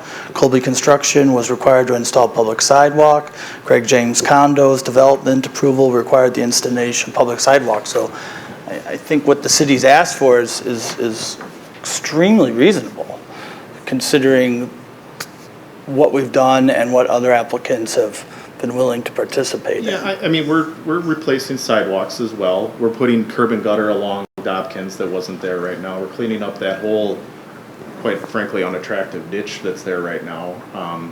And we're putting a building that's on a site that's empty right now. I think we're giving the city a really big bonus here. This sidewalk, though, really enhances your buildings. Not just one part of this downtown. It enhances your buildings because people are going to be going to your buildings. So it's as much of a benefit when I look at it to you as it is to the city.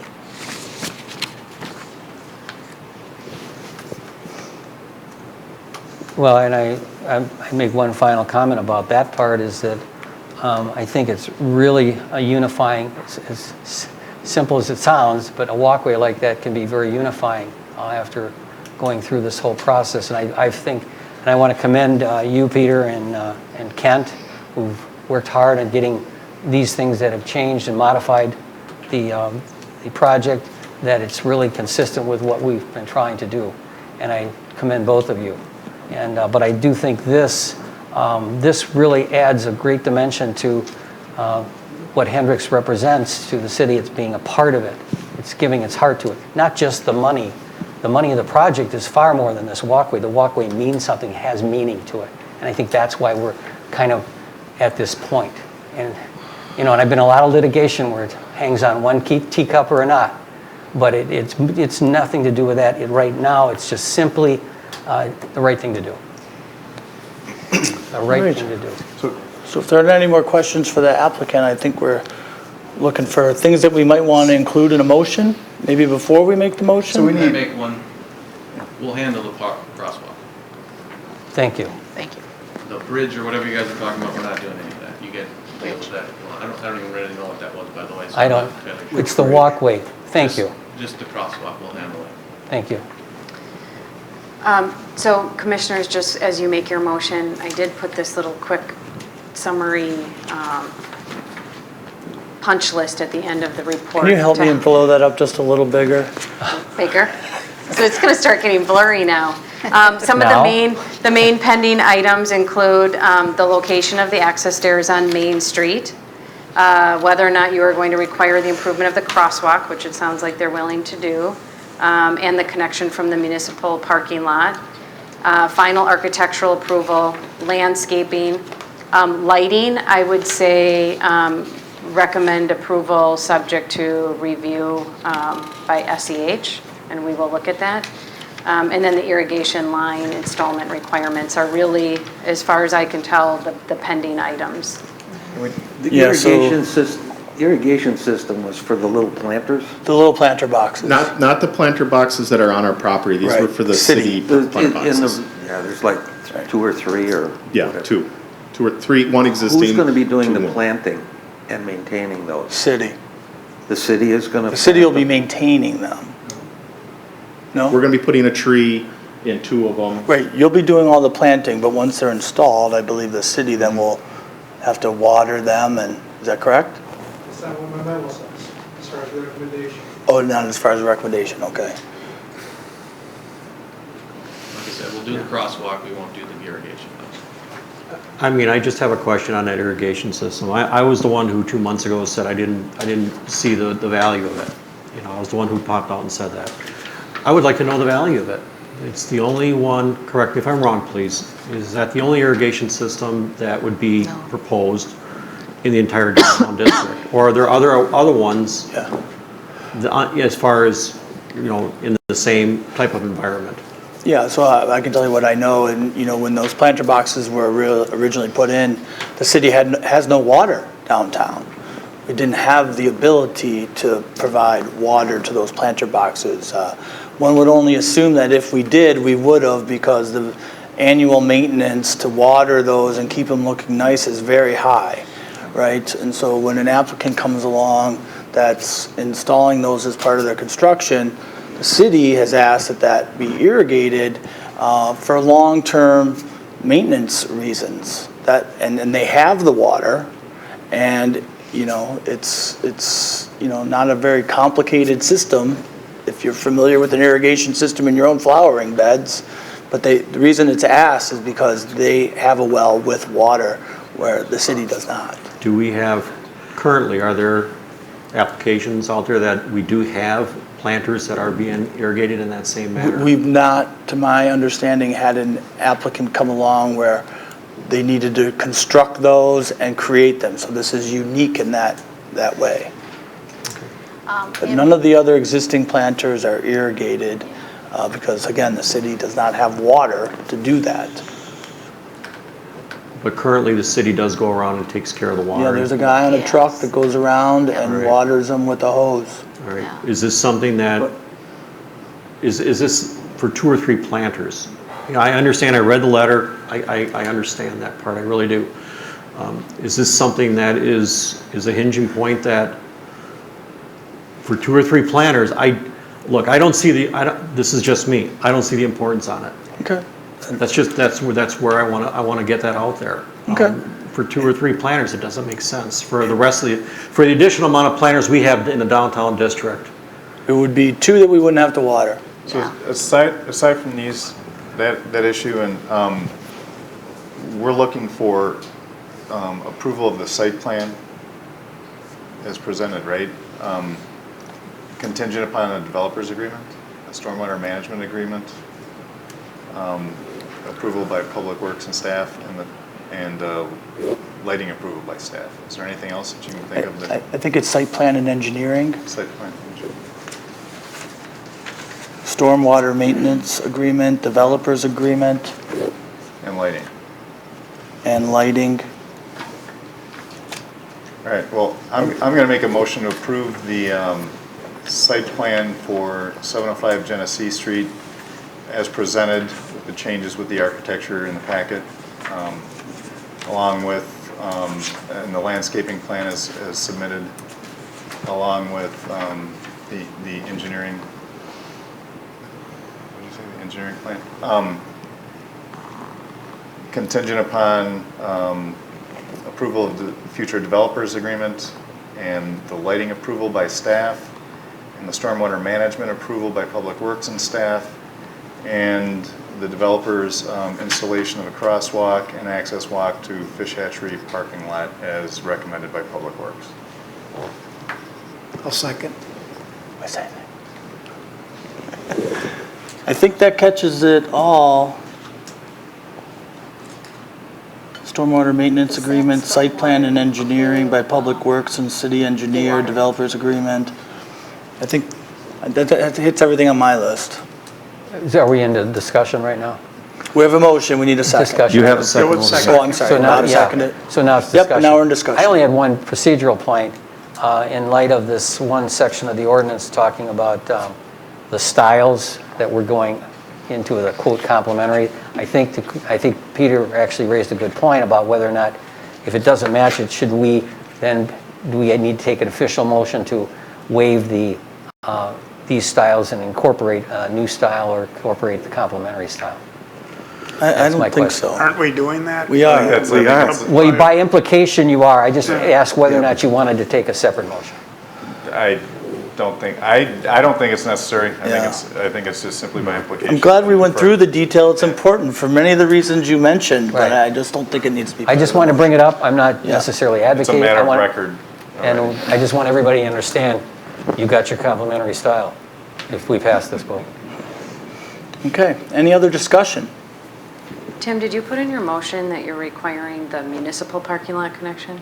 Yes. Just the Correct, to Fish crosswalk? Hatchery parking lot. No, is that the bridge over the ditch? It's the connection from the brick to Because we're talking the, about just the brick. The brick walkway. he's got two things in his motion, the brick walk and then a small sidewalk connection from the existing sidewalk to the municipal lot. That Maybe is it's more than 10, just- But we'd have to build like a bridge over that, because it's like a ditch through there.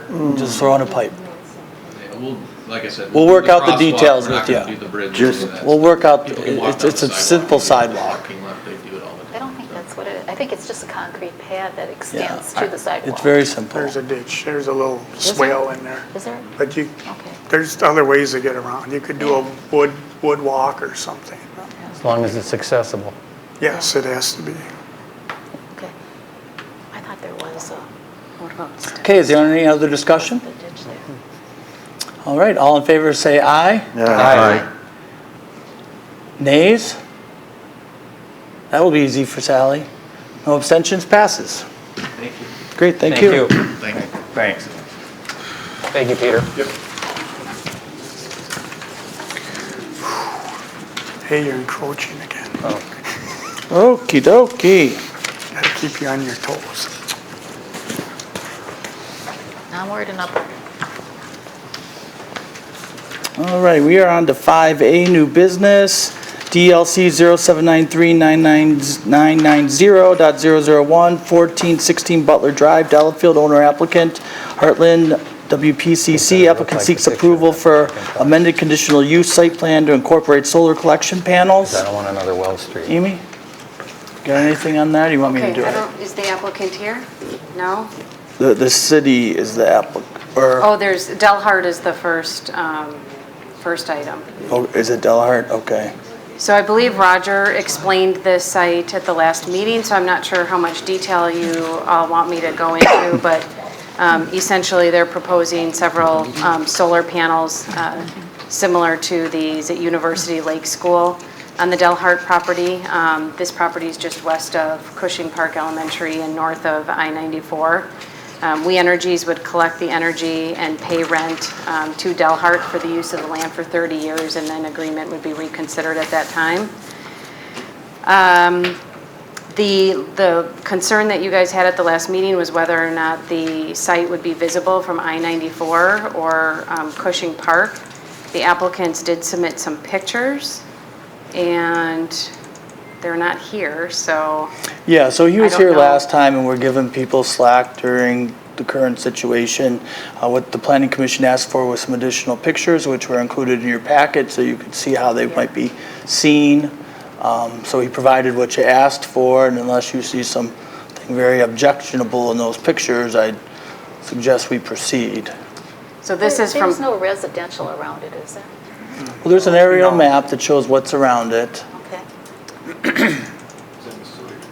It's in the sewage plant, so. Which is Brush another- up off. So why are we worried about We shouldn't somebody be. seeing? Go ahead and make a motion. I think it was a comment about from the interstate, what will it Yeah. look like? And it just, this is a picture, I believe it's from Cushing Park, where it's, pretty tree lined, so you can't really see it. And then I believe the comment, and if you look at the topo maps, you can see it too, from I-94, there's a major drop in the topography of like 20 feet. So it would be very minimal, and they're pretty low scale, like 8.5 feet in height. So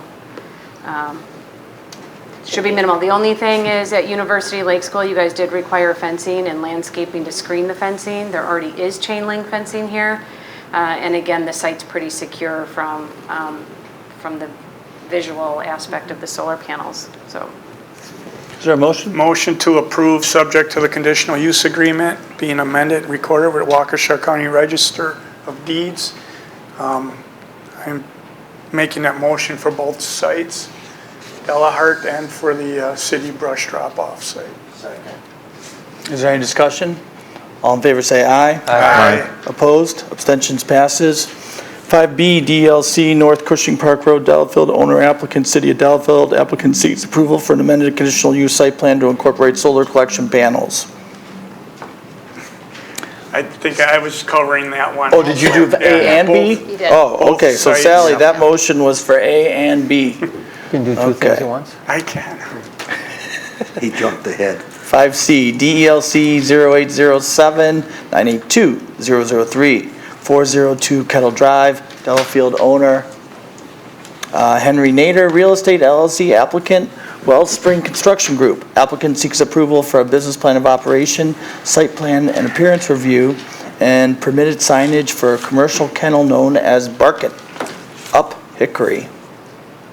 Welcome. If you could give us your name and address, please, both of you? Tim Neprath, Wellspring Construction. And please, without touching the microphone, try to speak into it. All right, I'm gonna sneeze. Well, we got a cleaner right over there. Tim Neprath, Wellspring Construction, 227 Sussex Street. Ben Nader, where I live is 717 St. John's. The business currently is 1271 Hickory Street in Pewaukee. Great, thank you. Amy, you want to give us an overview, please? Okay, I'll try to be brief, but there are a lot of elements to this.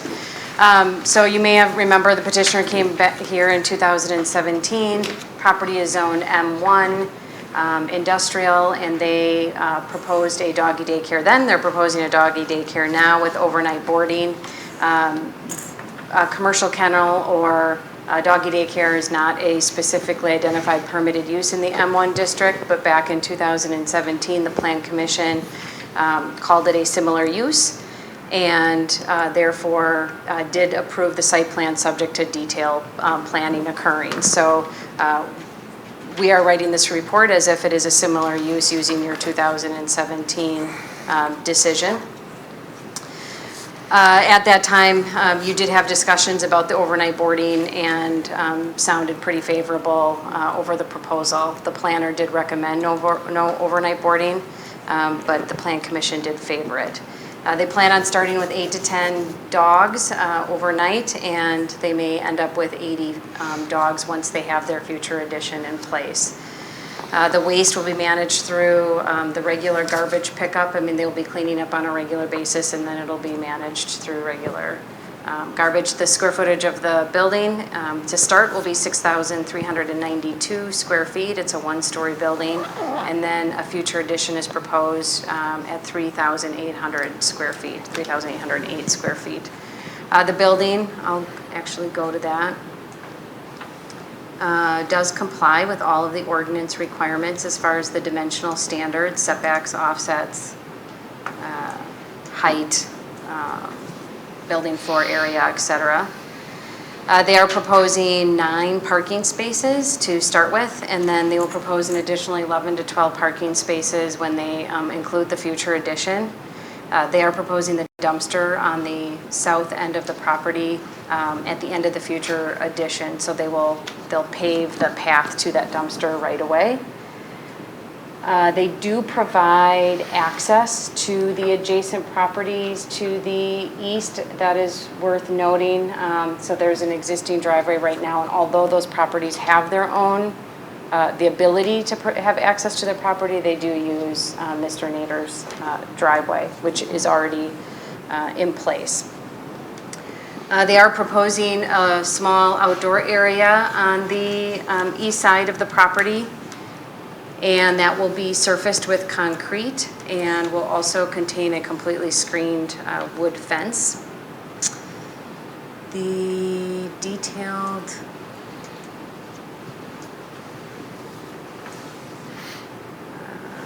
nice rendering of the building. So here's a rendering of the building. The material types and everything are listed in the staff report. If you want to go into that, we can.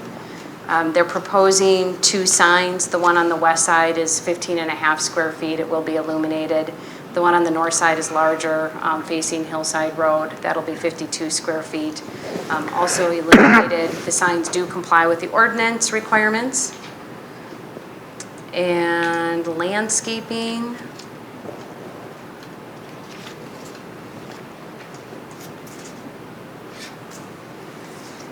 It's hard to see. Let's see. So they have a nice landscaping plan. They're proposing to remove a poplar at the entrance, but will install 3 spruce trees. They're also removing a poplar on the east side of the property and will plant 2 hackberries on the property. And then they're also planting a spruce tree, I think I see on the south side, but this should be turned, so yeah, that would be the south side. And then they're proposing a bunch of ornamental plants around the building, and they'll be screening the dumpster with junipers like the other site we just reviewed. Any questions on landscaping? I know it's hard to see. Nope. Lighting, they're proposing 3 pole lights. They'll be 20 feet in overall height. I believe in my report I say 1 at the entrance, 2 in the parking lot, but there's actually 2 kind of at the entrance and 1 in the parking lot. Is that correct, Tim? I think there's 2 in the parking lot. 1 illuminates the dumpster area, 1 in the main parking lot, and 1 for the driveways that come in. And it's all downward lighting, right? I mean, they really don't have any other kind, really, but it's all downward LED lighting. Correct. Okay.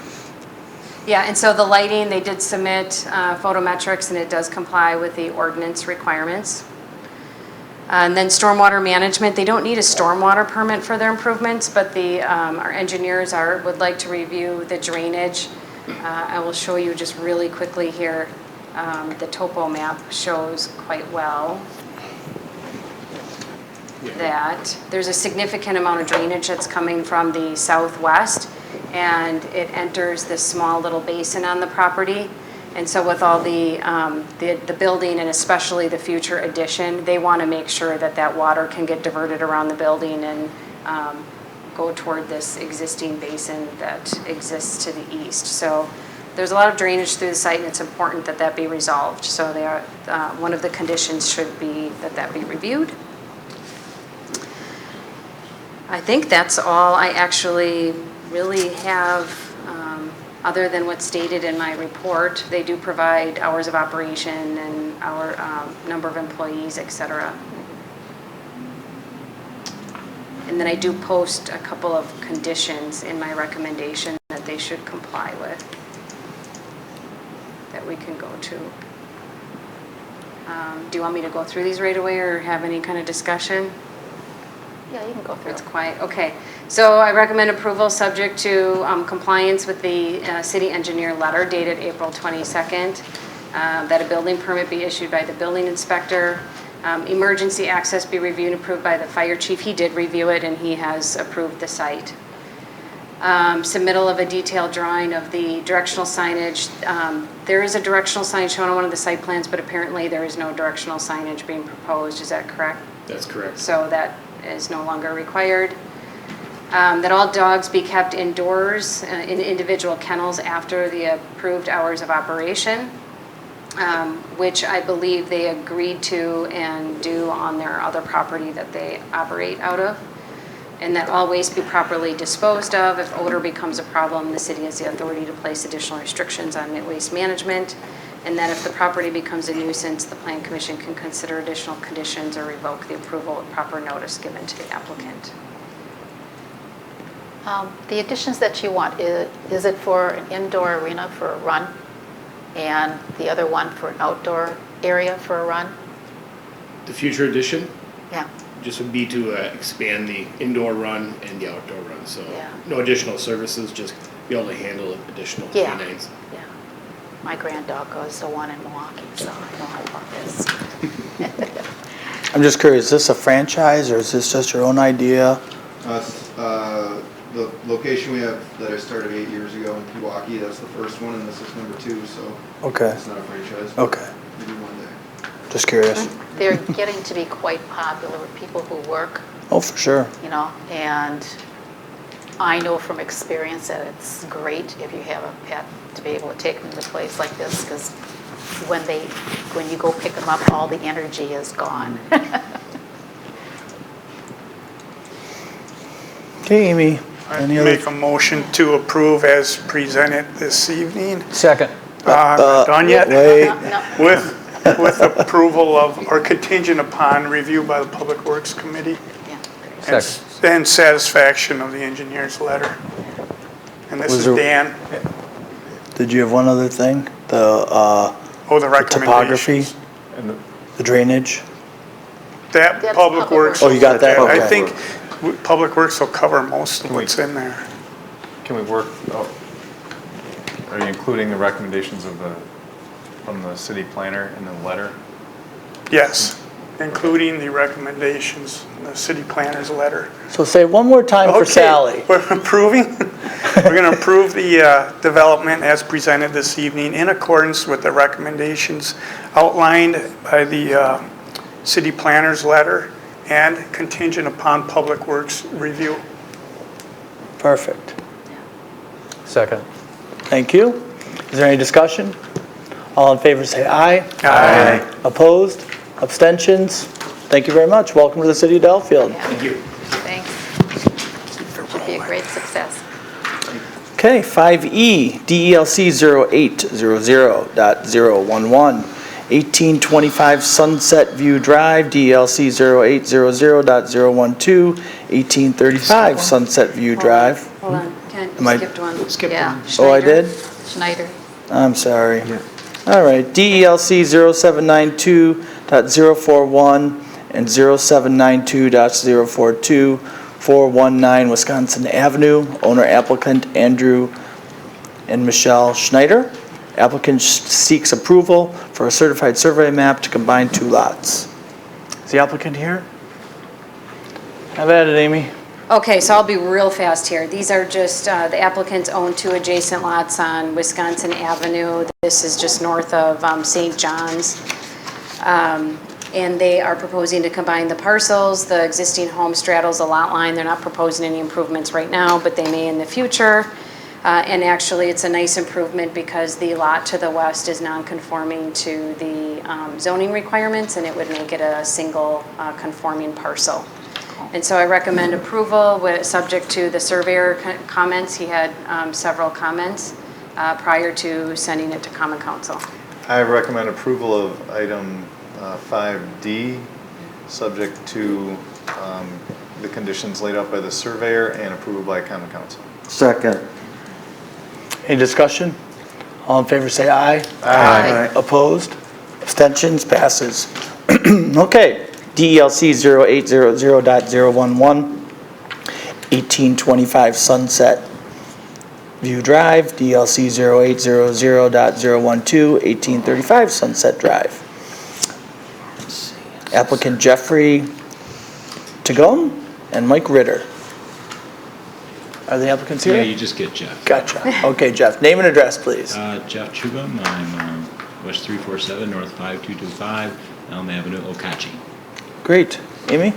Okay, so I will do my best here to explain this. I'm just pulling up the map on the screen. You may want to look at it. So we have a single property owner that owns the property where I have my cursor off of Hillside. And then they also own 2 lots on Sunset Drive.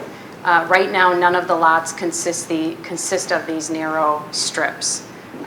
So the lot to the east, the lot line would go all the way to the red line on the south. And then the property in yellow, that thin strip is part of Sunset View Drive, which is actually a private road. So I believe it was in the 1980s, Kent? Close enough. So these lots were developed, they've existed for a really long time on Sunset View Drive. And this Sunset View Drive has also existed, but was never dedicated to the city because the slopes are extremely steep, and so they did not want to take ownership of a public road. The city didn't want them. The city did not want to, but the property went tax delinquent, so the city acquired ownership anyway. So right now Just the narrow strip. it's a thin strip of land that the city owns, but it is not a road. So just to So be we got clear, it it's not anyhow. a public road. So it's kind of never like the dedicated. stick that's outlined in yellow there? It's a blank cul-de-sac. Yep, and you can see the red, it's really thin, but that's actually the existing private road that, I shouldn't even say private road. Right, the city owns it. It's a city-owned lot. Yeah. So the owner would like to sell these 2 lots on Sunset View to separate owners, and Jeff is acting as the applicant here. And they would also like to sell a 24-foot strip off of the south end of the property on Hillside to provide access to the lot. So it would be an ownership strip, not an easement. That would also provide access to the southern property, but that would be accessed through an easement. So the northern property would obtain ownership of the 20-foot wide strip. The southern property would access their property through an easement. The southern property would, however, be interested in purchasing the strip that the city really doesn't have any interest in for road purposes or need the 66 feet in width. However, the city is interested in a pedestrian easement, which I'm showing in a black line. Those exact dimensions need to be determined with the applicant. Preferably, they would like to have access over the improved driveway areas. And that access would be provided in order to accommodate neighborhood connectivity. Would that allow the lot, this is my neighborhood, I'm very aware of all the issues that have gone on in here. A lot of issues with this. The lot labeled Wenzel, I believe he sold, he's not there anymore. Most of the issues came from his lot. Would this allow him to access and go out to 83? Who's him? The lot that's labeled Wenzel, south of the yellow. Mr. Wenzel has access off of the road, what it's also called Sunset View, but to the south, and that's where he would need to get to his property. That's all the problems. Because he can't use that in the wintertime, then he gets permission to go through a gate and come out there and he kicks people out of that road and says it's his, there's private road signs up. So I was hoping this could clean up that whole mess, but. We got most of it cleaned up. Well, none of that has been an issue what we're proposing tonight. It's really been the Wenzel. Well, those 2 lots, the one that's yellow and the one that's white, have basically gone undevelopable. You know, there's nothing there now. I dealt with an issue of somebody storing a boat and garbage down there. Yeah, it's a mess. I was up there last month with my husband. I mean, we have 2 property owners that are. The whole problem with this here has always been access. You can't get up it from the Right, west. so that's why the road is going to connect from the cul-de-sac. Right. And that's going to provide access to those 2 properties, which solves that problem. But this is not sewered either.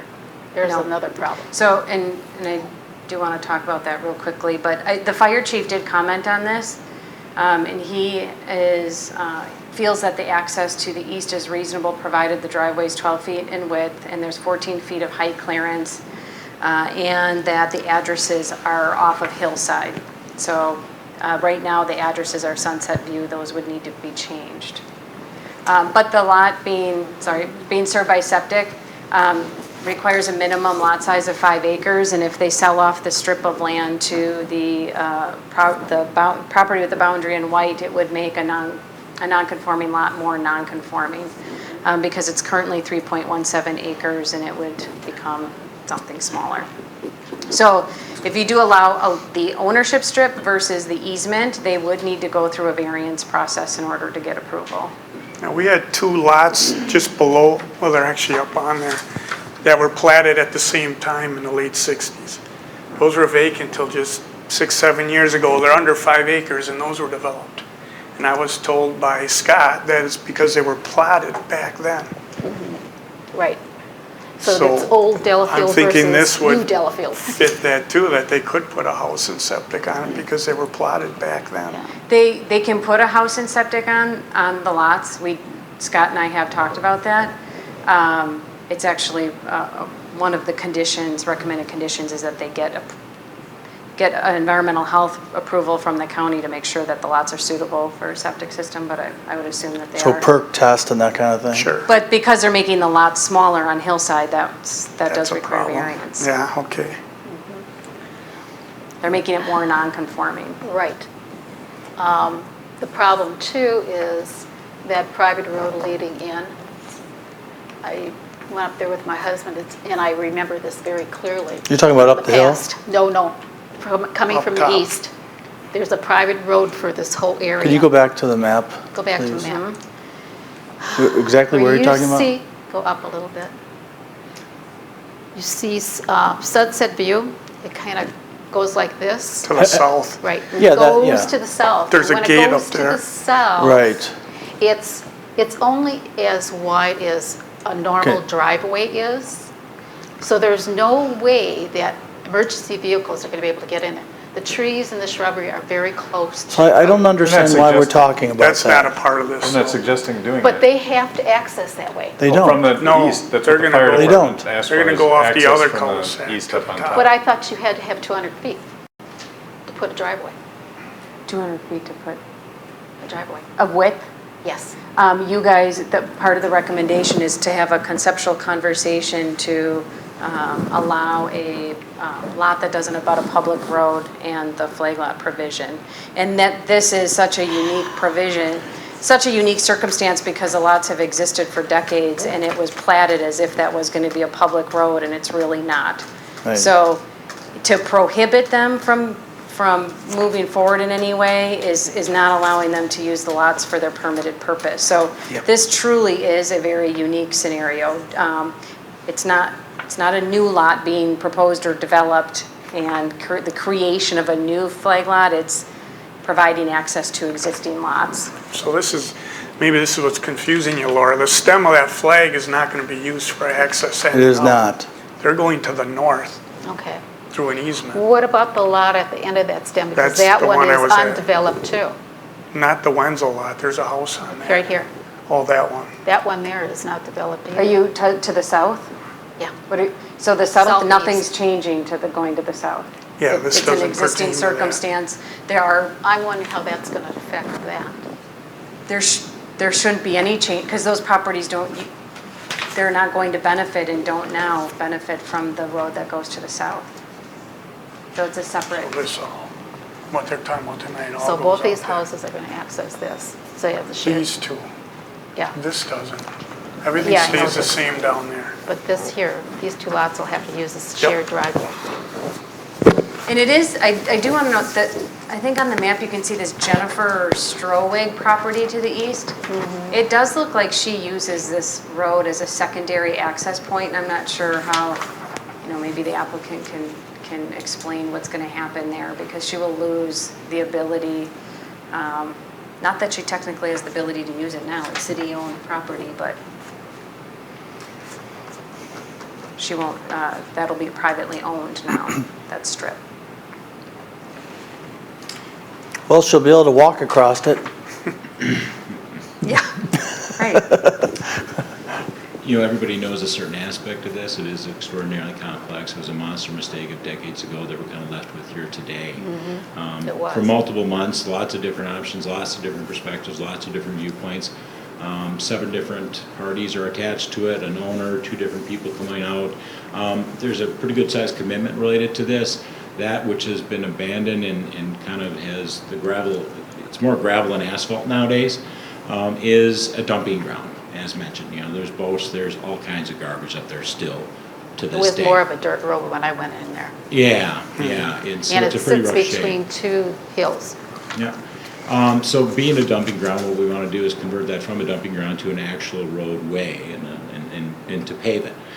So knowing that the city themselves wanted some sort of a walkway between the east and the west, we would actually pave the flagged hole and the area to the east so that we would have access out the easier way despite the weather and not have to deal with the gate, which is down at the bottom, because we're not going to be left with the constraints of when the gate is left open or not left open. So we can access anytime we want to out to the east through the pathway, which actually instead of 24, the request is 30 feet wide, by the way, just for a number of different reasons, construction-wise, roadway-wise, et cetera. But we'd have 12 foot as the minimum, and then we would actually pave the stem down there and line it with trees as well, and it would be a private driveway for only our use, not accessible by motorized vehicle for anybody else. Would that be gated, or would you just sign it? Or? No, we would have no intentions of gating it. We would Okay. just simply mark it as Private a private drive roadway, or- being that we're the only one that will have made any investment in it, with asphalt, with trees, you know, removing all the rubbish and garbage that is there, and then snow plowing in the winter. The reason for possession is right now, as it lists on it, it's considered City of Delafield, so everyone feels they have the right to go there. And I understand that. That's why we want to take away that right to go there and dump there, because it is and was never meant to be City of Delafield's land, nor has it ever been maintained or taken care of. So that's why it exists. We could actually access both ways if we really need to, but the downside of that hill still is going to rain garbage, and maybe some point we could talk to the other neighbors who actually want to use that and make a joint contribution to asphalt that. But either way, we'll have access year-round to be able to get out and try to resolve as many variables as exist with this property as we can. I only see upside. No, I'm I for only it. see upside. I'm very It's a torn. win for everybody. I'm very torn. I noticed on the sewer map that there was no future sewers coming here He's in the near 91. future, or 10, 20 He's years from now. 91, the seller. He's 91. Give him a break. Boy, if you have to replace the septic Give 'em a system on break. a 1 acre or 1.5 acre lot, you could be in big trouble, because you have to be on virgin ground every time you move the septic system. And that's why I kind of hesitated this. Because some of the mound systems I know from friends that. Yeah, but I mean, that's up to It's the applicant up to to them. figure out. Yeah, I mean, that's not our call. It's not our call. But are they aware of all those problems? Well, You know, isn't the old saying, buyer beware? it is, but you'd be surprised how many people. I'm sure he's done his homework. I doubt he would invest this kind of money without figuring out a way to Is make it work. Item 1 the most favorable to the applicant, under your Yes, consideration? I mean, do you want to explain, Jeff, why you are more interested in ownership versus an easement? Sure. So both the seller and ourselves sent Amy here all the information and reasons for it. So as soon as he sells these, he's 91 years of age, and he's owned it for 50 years. And he intends to sell the lots first, which is a very complex issue, and has been a complex issue for decades. To get here is kind of in its own a little amazing. But his big concern then is he will then turn around and he will sell his own home. And having construction going on through his property, that someone who buys it will have property taxes, that the construction will occur probably after or during the course of his attempt to sell, will perhaps greatly prohibit, in his opinion, the resale value of it. And so when we come in and we asphalt it and we tree line it also, we would be more than happy to do that to our property, but I'm not one to be improving other people's property, even with an easement. So here's what I see happening. I see him selling it, someone else buying it before construction even begins, and then we're gonna start cutting down trees, and we're gonna run equipment through. And if it's their land that we're on an easement, we could end up in a conversation on a daily basis. But if we have a 30-foot swatch that we own, that everything goes through and it's well flagged off, we don't have a conversation. So there's been enough disruption in that area, as you said about the gate and the whole situation, and I've gotten the whole story and I've heard it from 100 people, and it's a drama soap opera from years ago. And I don't want any of those things to happen. That's why I want to get the 30 feet, not have a problem with my current neighbor, my future neighbor, access any way I want to, never worry about what the seasons are, take the dumping ground away, repave it, put trees on it, privatize it, and just not have anybody have a problem. And if people want to walk their dog through or unmotorized type vehicles, we're willing to grant that to be good neighbors to the people to the east and to the west. But you would prefer no easement? No easement at all. Okay, so number one is the So, desirable. one thought, because this is a conceptual review, and he needs direction before he invests in the certified survey map and goes that far with it. If they're interested in ownership, maybe the next step is to, I don't know how this works with you guys, to go through the Board of Adjustment for the variance first and then prepare the certified survey map. Because it's not up to the Plan Commission to decide whether or not he can have that strip. It has to be up to the Board of Adjustment. So it doesn't seem like you want to prepare the CSM and come back here before knowing that information. So what's the action we're being asked to, for tonight? Basically to schedule a public hearing? Concept, he doesn't need a public hearing from the Plan Commission. He needs a certified survey map if he gets an ownership strip, which he needs a variance from. If he accesses the lots through an easement, he doesn't need a certified survey map. He would have existing lots. However, the city, I think, is not interested in keeping ownership of that strip of road. No. So the city wants to sell it to him. So he's looking for direction on how to pursue his land division. And the Plan Commission has to approve the lots not abutting a public road and the flag lots. And then it may lead to a certified survey map if it's an ownership strip. So he needs direction. I don't have any problem getting the survey map. Obviously, this entire thing is going to be a significant investment before the house construction even begins. To be honest, I'm trying to avoid future problems, as I stated. Because there's been enough problems there. We've been on Okachi for 25 years. We love our neighborhood, everything's good. We're just ready for a change. So we decided to pick the highest thing we could find. And that's what we're doing. It's a nice site up there. It's beautiful. It's beautiful up It's a there. completely different world than what we're used to, It and we is. just want to try something different. But I don't want arguments in the future, and I don't want easement problems in the future, and I don't want arguments between neighbors. Nothing is worth it for me to do that. I have no reason to leave where I'm at. I'm happy, but I'm going to try something different, and this has just kind of been a really neat puzzle to work through.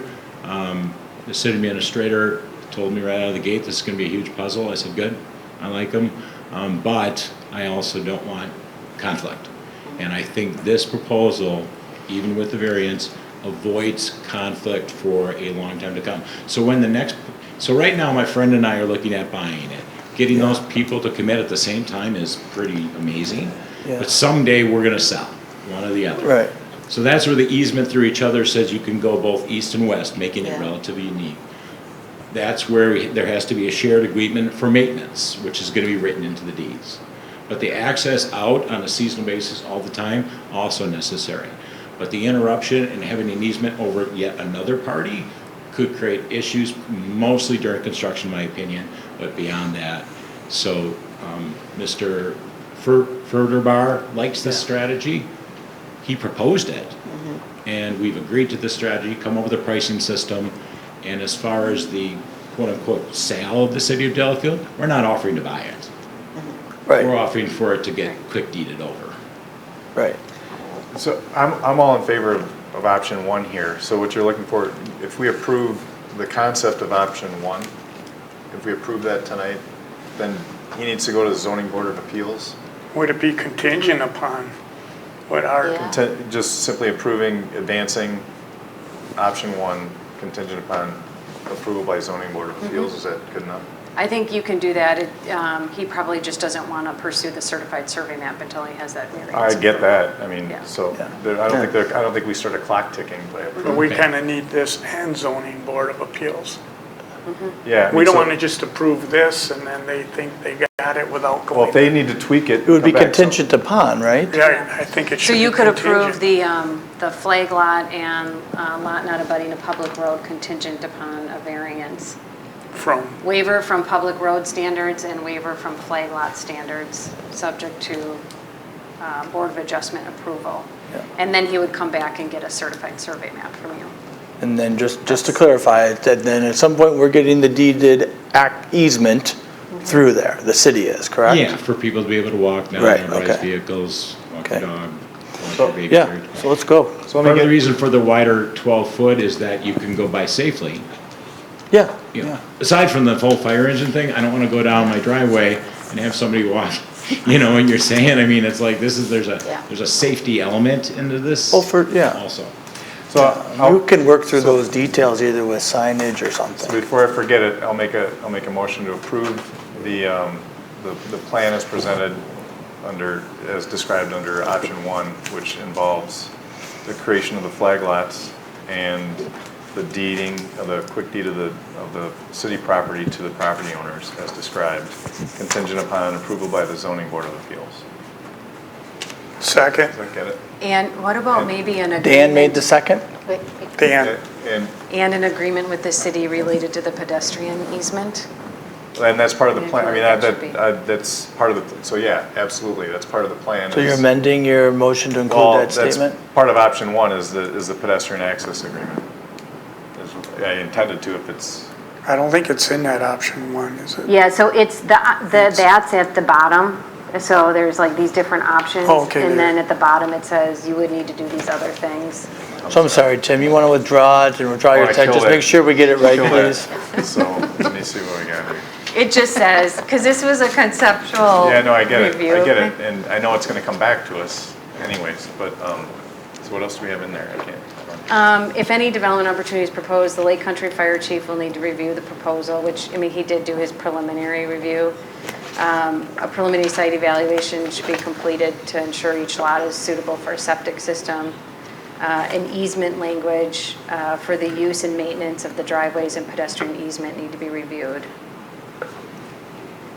And then the city has stated that he'll have to maintain the pedestrian easement long-term. All right, so I'll make, So did we get the withdrawal of both the motion? We did. Withdrawal okay. by Dan. Okay. Say, I do have one question, and I don't know if this is the right venue for it. So we go on vacation in the. no, I see that in there, yeah, I mean, if Yeah. someone's And so, you're not gonna get unlike a fined if- sidewalk, I don't want to, I know, this is not a sidewalk, this is a driveway. And I'm going to be out of town on occasions, and I know that there's a restriction. I don't want that restriction. This is a driveway, and if you walk on it and you slip because it hasn't been salted in the last 3 days, I just want, that's my one concern, is that it not be treated like a sidewalk. Just because you can walk by it, doesn't mean I have a responsibility to take care of it like a sidewalk, you know? At best, it's a path, and the city does not maintain paths. that's gonna have to- It's like a bark mulch path, There's- except it's paved. There's clearly gonna have to be an agreement that's drawn up between the city and the property owners about liability and other things, about the use of it, and that's not something that we have in front of us, so that would be part of a future agreement that needs to be worked Agreed. out, right? All right, so let me try this again. You So- could say subject to the staff report, There we go. So, I did with the number 1. yeah, so I'll make a motion to approve the proposal to create the flag lots and the transfer of ownership of the property between the city and the applicant for the current city-owned property as described in option 1, along with the contingencies about the pedestrian access and fire and safety and future agreements as described in the staff report. Second, Second by Dan. Dan. And obviously that means it's going to the Board of Zoning Appeals for review. Got it. All right, any discussion? Well, I do want to add something. Just as a matter of record, I mean, I think the city long ago established that we abhor flag lot creation, and that this is a situation where there's a obviously described and city owned at one point or currently cul-de-sac that's described. They provided legal access per code to those lots, and this is a situation that's just redesigning to optimize the situation. We're not inventing flag lots to create access to property that wouldn't otherwise automatically have it based on what was already platted. Providing access to somebody that didn't have access before. Fixing an awkward situation. Of an existing lot. We're not inventing a real estate opportunity here. I just want to clarify that. Yeah, very different. Okay. All in favor say aye. Aye. Opposed? Abstentions? Passes. Good luck. We'll see you again. Yes, we will. It's been 3 times. And the Board of Zoning Appeals doesn't meet very often, so they'll be surprised that they have something to talk about. We give ourselves like 120 days. Just so we knew it'd be long. Okay. Okay, number 5F, DLC 0754-989-3235 Nagawicka Road, Delafield, owner applicant Denise Vacaris. Thank you for the help. Applicant seeks approval for use on existing barn as a horse stable and to install fencing. Okay. And you have a beautiful piece of, your name and address, please. Denise Vacaris, 3235 Nagawicka Road. And you have a beautiful piece of property there. There were a lot of people that would have liked to have owned it, but you were the winner. Yeah, the winner of a lot of stuff. Okay, so Denise is seeking site plan and appearance review to use an existing barn as a stable to keep horses, and then to also install some fencing in order to keep those horses. So the property is zoned RE2, requires a 2-acre minimum. She's got 4.72 acres on the south side of Bark River and on the west side of Nagawicka Road. There are 2 barns directly adjacent to each other. She would like to use that barn. I'm not exactly sure which one, Denise, I think the bigger portion of it, to keep up to 4 horses. Right now she has 2 horses and a mini horse. 4 horses are allowed per code, 1 horse per acre. And then she also needs approval for a fence because agricultural, I wouldn't call it agricultural, this type of fencing for keeping of horses does require Plan Commission approval. We are basing this report on the old fencing standards. You may know that just last month, March, you approved a new fence code that has not been published yet. And there are actually a few glitches that may need to be cleaned up with that code, those code amendments. So she's proposing the fence in red. They are about, what did we have, 12 feet from the lot lines, Denise? 12 feet from the lot lines, which meets code with the exception of the road setback. There needs to be a 50-foot road setback per the existing ordinance. And then she's proposing rolled wire fencing with wood posts. The building inspector did comment on that, and he was concerned with long-term maintenance and durability of the fencing system. And then also noted in the packet are several pictures of fencing in the surrounding area where majority of the fencing consists of wood posts and rails. So I guess to keep this short and simple, we're looking for a recommendation related to the fencing, what would be an appropriate form of fencing, and then approval of using the barn as a stable. Well, the barn as a stable seems like an easy one to me. Yeah. Should these be 2 different motions? One for the barn and one for the fence? Well, I included it as one because it's really Okay. like site plan and appearance Gotcha, review okay. for the 2, so. So I'm just going to share some information, just like on the other one. I live in this area, and we have a lot of people in the area that own horses. And they moved to this side of the city of Delafield on these properties because of the ability to have horses. And it's a big deal. There's at least a half dozen, if not more, people that have horses and have horse fencing and things like that. So you have a community of other horse lovers very nearby. So there's no concern about the horses themselves or anything. If anybody, they do butt up right against another Waterleaf subdivision who does have the type of fence the building instructor is referring to. So I think the fence is more just trying to get a compatibility agreement with you, something that is in character with the area. But the horses and the use of the horses and stuff is, welcomed. Personally, I don't have a problem with the fence because it's meant for livestock and it does a good job. I know because I lived on a farm. So, yeah, I don't have a problem. So it's about the look of the fence. And so there's some pictures in here of other fences that are in the area. I mean, literally across the street or just down the road. As you can see, we have lots of horses. Actually, with horses, all you need is a post and a couple of strings of bob wire. They won't go anywhere. So which of the fences up there did you prefer? I prefer to have this one. It's wood post and wire mesh. Yeah. And that's the one that I submitted with the e-packet. That's the one up there? This one, yeah. Correct. And I understand the aesthetics of the fence.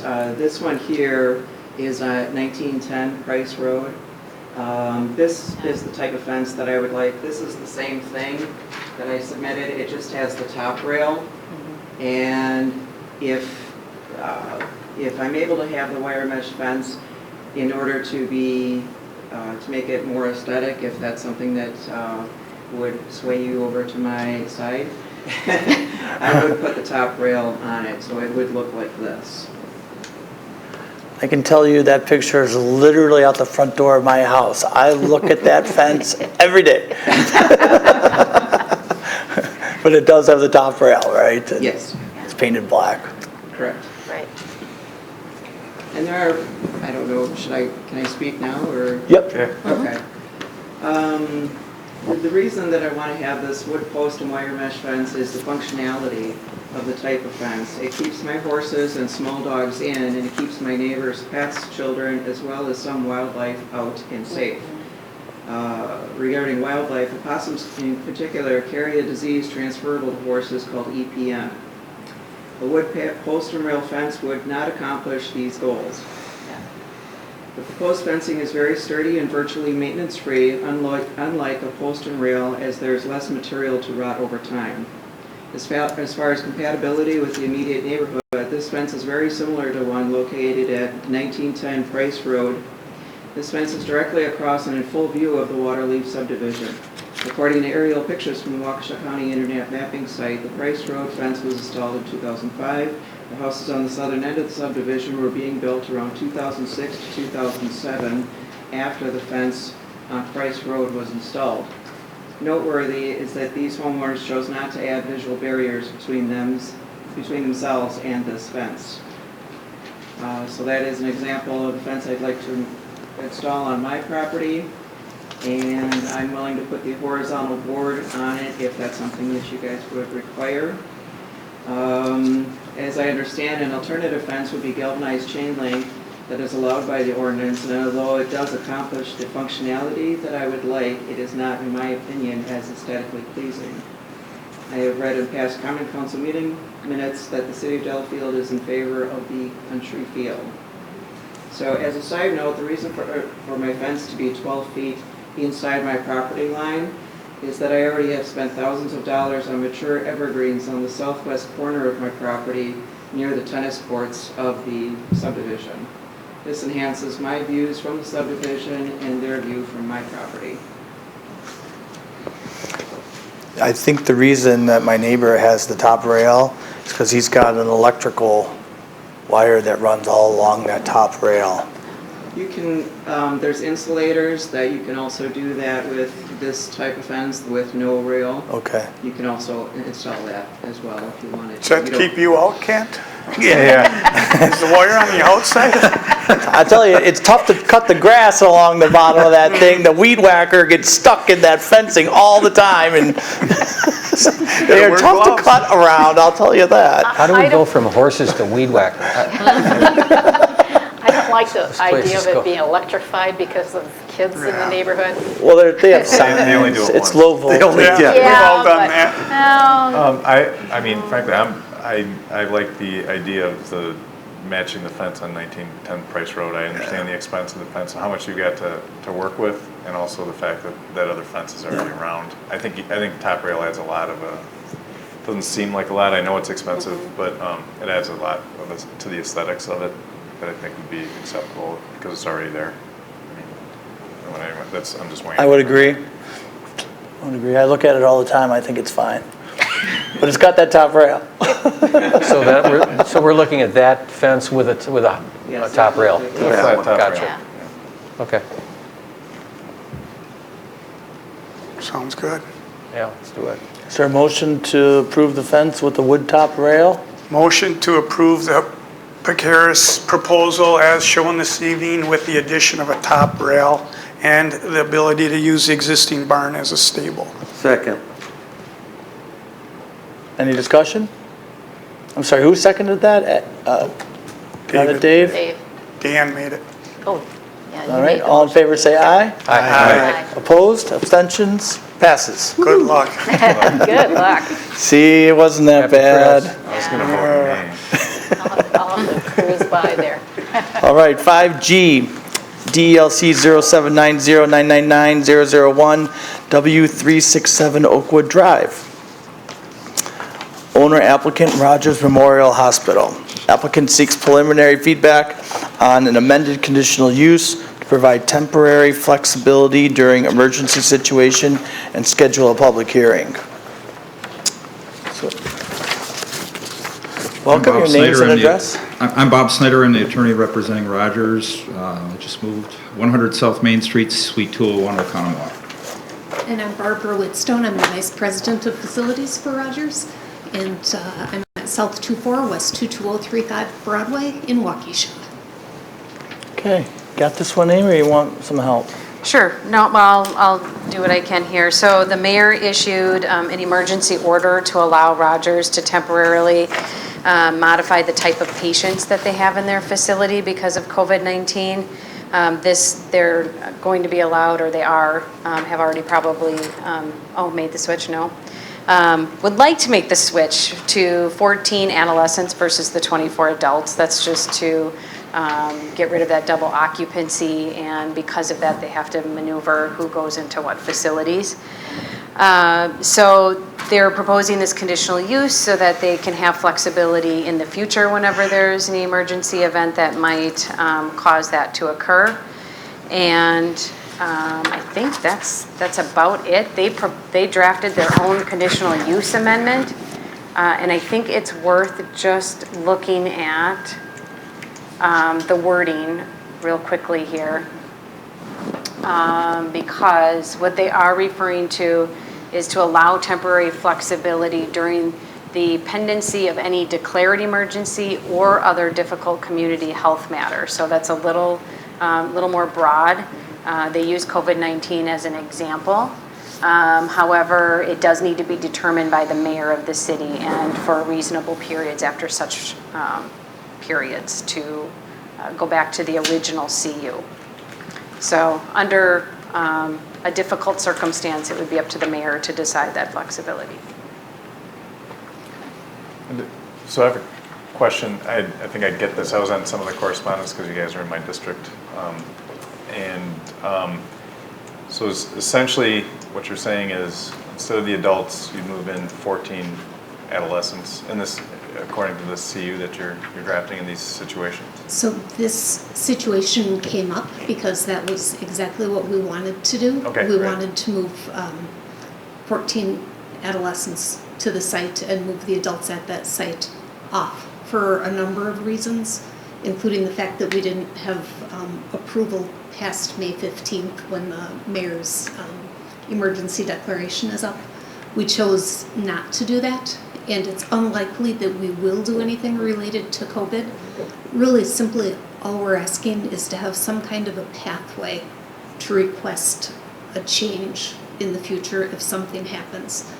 Something that would allow us to come to the mayor and say, due to this particular strange, unusual situation, we temporarily want to do something that isn't exactly defined in our conditional use permit. We just want to give you a pathway to allow us to possibly make a change like that.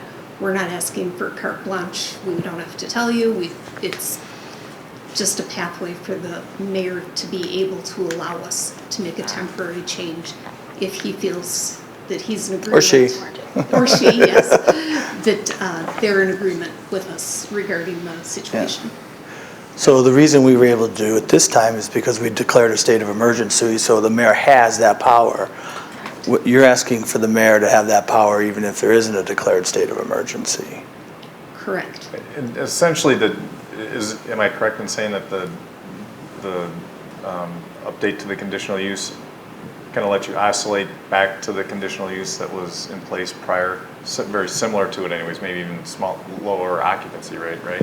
Requiring us to go back to what we were before that was okay. approved, Yeah. but this is temporary and totally in the city's discretion. Yeah, okay. And then you get to have all the fun with the state licensing and all that other. Yes. Okay, all Yeah, right. we would, it's not something that we Yeah. could do overnight. We have to get the state approval. There's Yeah. lots of other hoops. And So you're we not- wouldn't do it without a very You're- good cause. You're not introducing any different types of patients than was already agreed to in the past.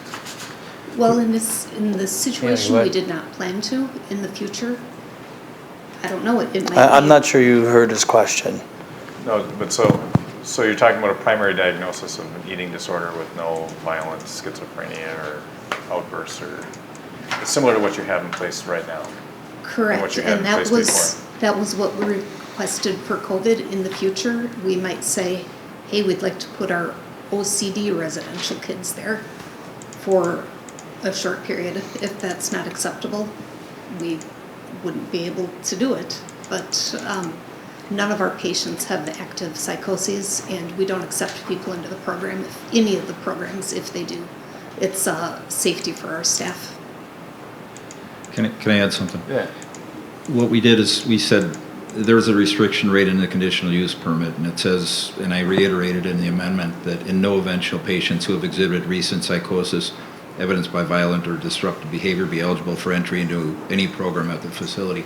I put it in here too to make Okay. it clear that we're not going to try to get something aggressive over there. We just need the flexibility. All right.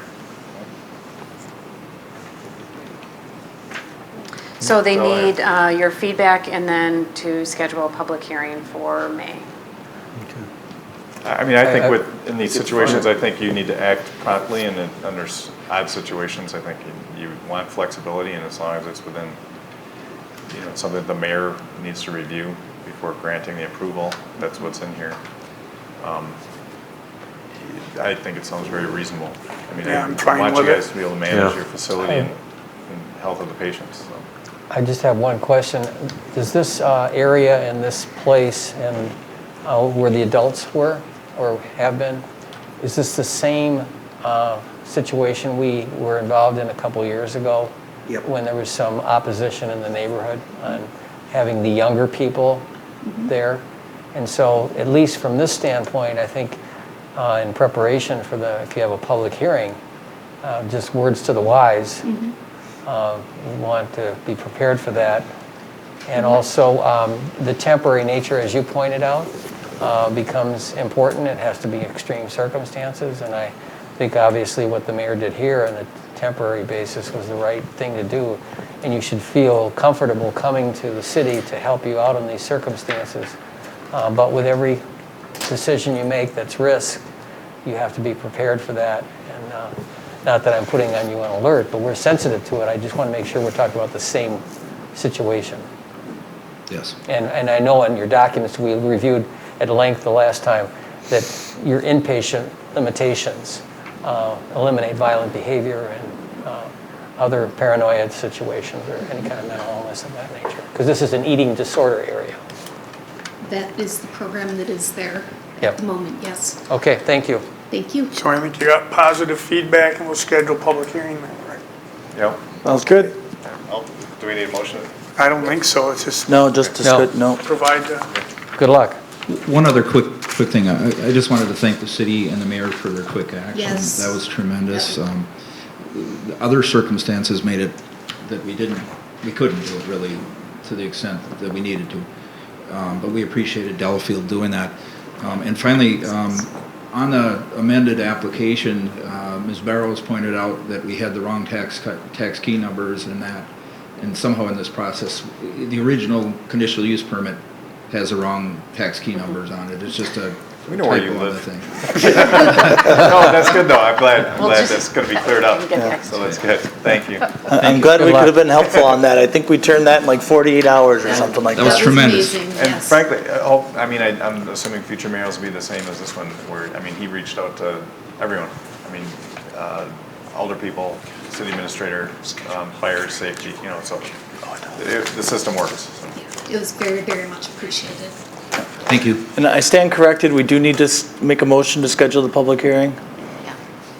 I'll make a motion to schedule a public hearing for, I'm assuming it'll be end of May. Second. All in favor, say aye. Jim? Aye. Aye. Opposed? Abstentions, passes. Jim, second was from Jim, Sally. Okay, thank you. Thanks again. Thank you. You're welcome. Okay. Okay. You may want to read this one slowly because I have nothing other than what's in the agenda. Okay, so we're on H.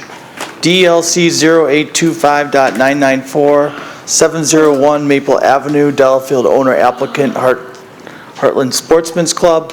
Applicant seeks approval of a waiver from the 90-day deadline included in the conditional use permit approved by the Common Council on March 2nd, 2020, and recommendation to the Common Council of the same. These deadlines are included in Section 10, capital A, small a, and 10, capital A, small b, regarding the submission of plans for the sound abatement and baffle systems. The current deadline is May 31st, 2020, and the applicant is requesting an additional 60 days to comply, which would extend the deadline to July 30th, 2020. The request for a waiver is based on complications associated with COVID-19 related to safer at home order. So I think that kind of sums it up. Nothing's changing. They're just asking for a 60-day extension because of the coronavirus. And we need your input as to whether you think that's reasonable. The applicant here? The applicant is here. Come on up. Need your decision whether you think that's reasonable or not. Let's wait for him. Name and address, please. Oh, my name's Mike Seitars. I live at West 312 and 1055 Fairfield Way, Delafield. So I think the question is, can you help us understand why, we know it's because of the corona and you need 60 days. Do you have anything to add to that? Not really, no. Okay. I have a question, Mike. What specifically within, obviously with the virus is an issue for all of us, but what is it that specifically affects your attempt to complete this 60-day? We'll probably have to go back to the engineering company, and I don't know how effective they're gonna be and how backlogged they are, so. Have you talked to anybody these are service people to implement the conditions that you have agreed to do? Is that it? Jindusa Engineering, yeah. Okay, and So sorry. I'm just wondering whether or not they've expressed a position where they can't do the work that you need to have done within the time period. I haven't talked to them recently, but I will. Because that's one of the things we all have this COVID thing. I don't want to be here, and neither do you. No, not But really. we are. But the point of the story is, I understand the lawyer letter referring to it, and I'm sympathetic to that, obviously, but I was just curious as to whether or not there's been an issue that's been raised that you just can't do it because of that, the specific facts to support the request. I'm asking you. Right. And that's not really there yet. So the request is coming before the facts. Right, well, what's happening is that if we go, if the engineering company can't get the work done, we want to have some flexibility to have some more time on the back end. So none of the design work has been done yet? It's been done, it was done back 2010, 2011, 2013. All it's been done, but now we have to reconjure it up and maybe make some additional changes to it. It was all done on the prior CUP applications. But there's been no physical changes on your site since years, No. for years? No, not the last 10 years. The engineering firm that you're working with, they have the ability of working remote. A lot of businesses are able to do that. So, and I'm just saying it to maybe help you to get the fire built, because you're under a timeline. Right. And if they have the ability to work remote, which a lot of facilities and engineering do, that would be something that you should probably approach them and say, hey, log in, let's get this design updated and get this moving. Okay, I'll get it done. I guess I don't understand why there's been no contact with them in the last year. That May is your deadline and you don't even have the engineering started or revised. The engineering work was done already. But you need them to do something. And it's all been submitted. So I guess what I have to do is go back and have them resubmitted. So what do you need from your engineering people now? Probably if you guys object to the plans, updated plans. Okay. What plans would be objected to? We're not talking about plans, right? Deadline is May. Well, I mean, this is a long topic, right? I mean, I really don't want to spend a lot of time rehashing all the history and stuff. So I mean, they have a deadline, they've asked for a 60-day extension. We have to decide whether that's reasonable or not. I'm sure just in the big picture, there are people giving extensions to various projects and things because of COVID. And I think it's important that whatever we decide, we explain how what we're deciding is reasonable. Right? Because every time this goes to court, the question is, are we being reasonable? Right. Right? I don't see why this engineering work couldn't have occurred in January, February. It's last minute, it seems to me. We're at May this week and nothing's been done. So in 1 month, they were going to get it all done in 1 month. So I'll just weigh in on a couple things. One, I thought because of the fact we recommended a baffle system that was not in their plans as part of our conditional use. I see that as kind of a new addition to what their plans were. The reasons and explanations seem a lot weaker than what I would have figured would be presented. But so the two things I think that are in front of us are the fact that either we get whatever plan can be conjured up by May 31st, and it sounds like it's going to not be a particularly good one, so it'll be a waste of everyone's time. Yeah. Because we're asking for a sound abatement system, it sounds like it hasn't been started. Right. Based on what we were just told. So we'd be saying, we'd be wasting a lot of time, I think. We're saying it hasn't been started because of COVID-19. That's where I have a hang up. I get that. That's where I have a hang up. No, I understand. Like I said, it's weaker than what I figured. But I think either way, if we had no communication until May 31st and we got a crayon drawing, we'd say give us a better one, and they'd be asking for 60 days on. So I don't see why not just do it now and say we really, really need your best effort on July 30th for something that shows that you're adhering to what the intent of this conditional use was. Because it doesn't sound like we're going to get on May 31st. Well, so why waste our time? Well, this is. Why give deadlines? I think we can all. I just said I'd weigh in. That's my we can perhaps all agree that maybe the answer wasn't what we were hoping and expecting, but the fact of the matter is that I think if the 60-day request is granted, what is going to be the downside? They're not going there and shooting guns in those 60 days. It is delaying it, but if we have to end up in court in the future on this, now where are we going again? I'm not sure we want to spend that kind of time and money. But Can we get a draft on the, can we get a draft of what you got on May 30 for our next meeting? Whether you're here or not? yeah, As a contingency of the deadline, so we have something to look at that show that there's some effort going on here. I think we need You know what progress. I mean? That's, We do. does anyone else disagree with that? No, you make a good point. You know, it's a tough situation. We all understand that. And you know, I would just like to make sure that if this extension is granted, that it's going to be fulfilled in a way that we're going to actually see something. And I'm sure you want to see something go forward too. So, like I said, call them up, tell them, you know, get going on it and move it along. And I'm not against the 60-day extension if it's going to be productive. I guess that's the point I just want to try to make.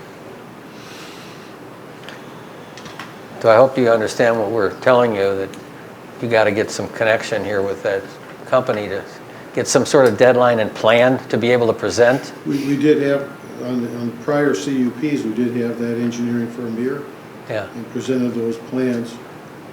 But I know, but now that was then, now is now, and that's why you're asking for the adjournment. And so if you're asking for the adjournment, we need to see the results. And this has been going on for a long time, obviously. But also we've had, you know, as a plan commission, we get comments from the citizens who are concerned about this kind of extension. So we have to balance all this out. So I mean, I'm saying all this, but I'm also understanding that if somebody doesn't want to spend a nickel because they're hoping something else happens in court between now and May 31st. I understand how we're being played, but I think it's, you know, so we'll know on May 31st if you submit something that's showing any kind of good effort to comply with the CUP we granted. I mean, that's where I'm at here. And that's a deadline I we can suspect set. the worst, but I mean, willing to accept the fact that Right. something might be actually going on. Yeah. And we can set the deadline on May 31st. Well, we already did, but, right? Yeah. But but I'm just saying, I'll make a motion to extend the deadline to July 30th, contingent upon a draft of work in progress presented to us on May 31st. By May 31st? By May 31st. Second. And recommend to the common council. And I'll recommend to the common council the same, yes. Yeah, second by Ed. Great, any discussion? All in favor say aye. Aye. Opposed? Nay. I'll abstain. Dan nayed, Laura abstained. Motion carries.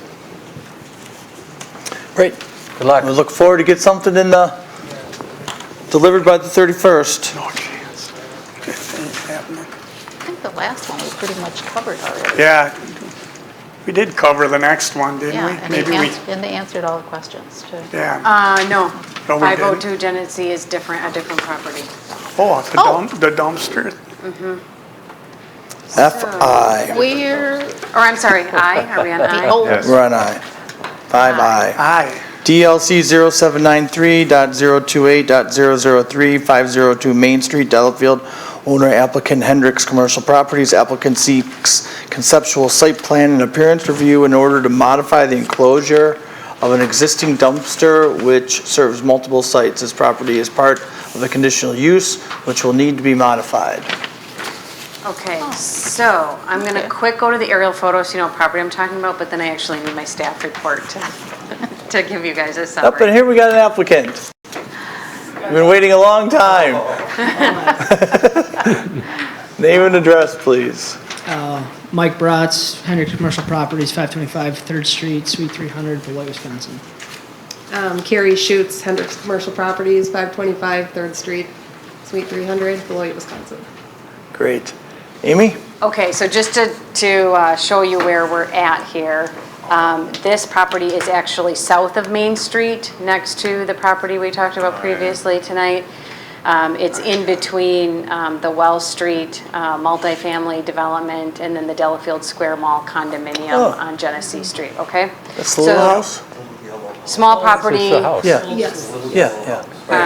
Right now, there's just a small shed on the property and a dumpster enclosure, okay? So Mike had applied for approval, site plan and appearance review approval in order to improve the dumpster enclosure with a shed-type structure.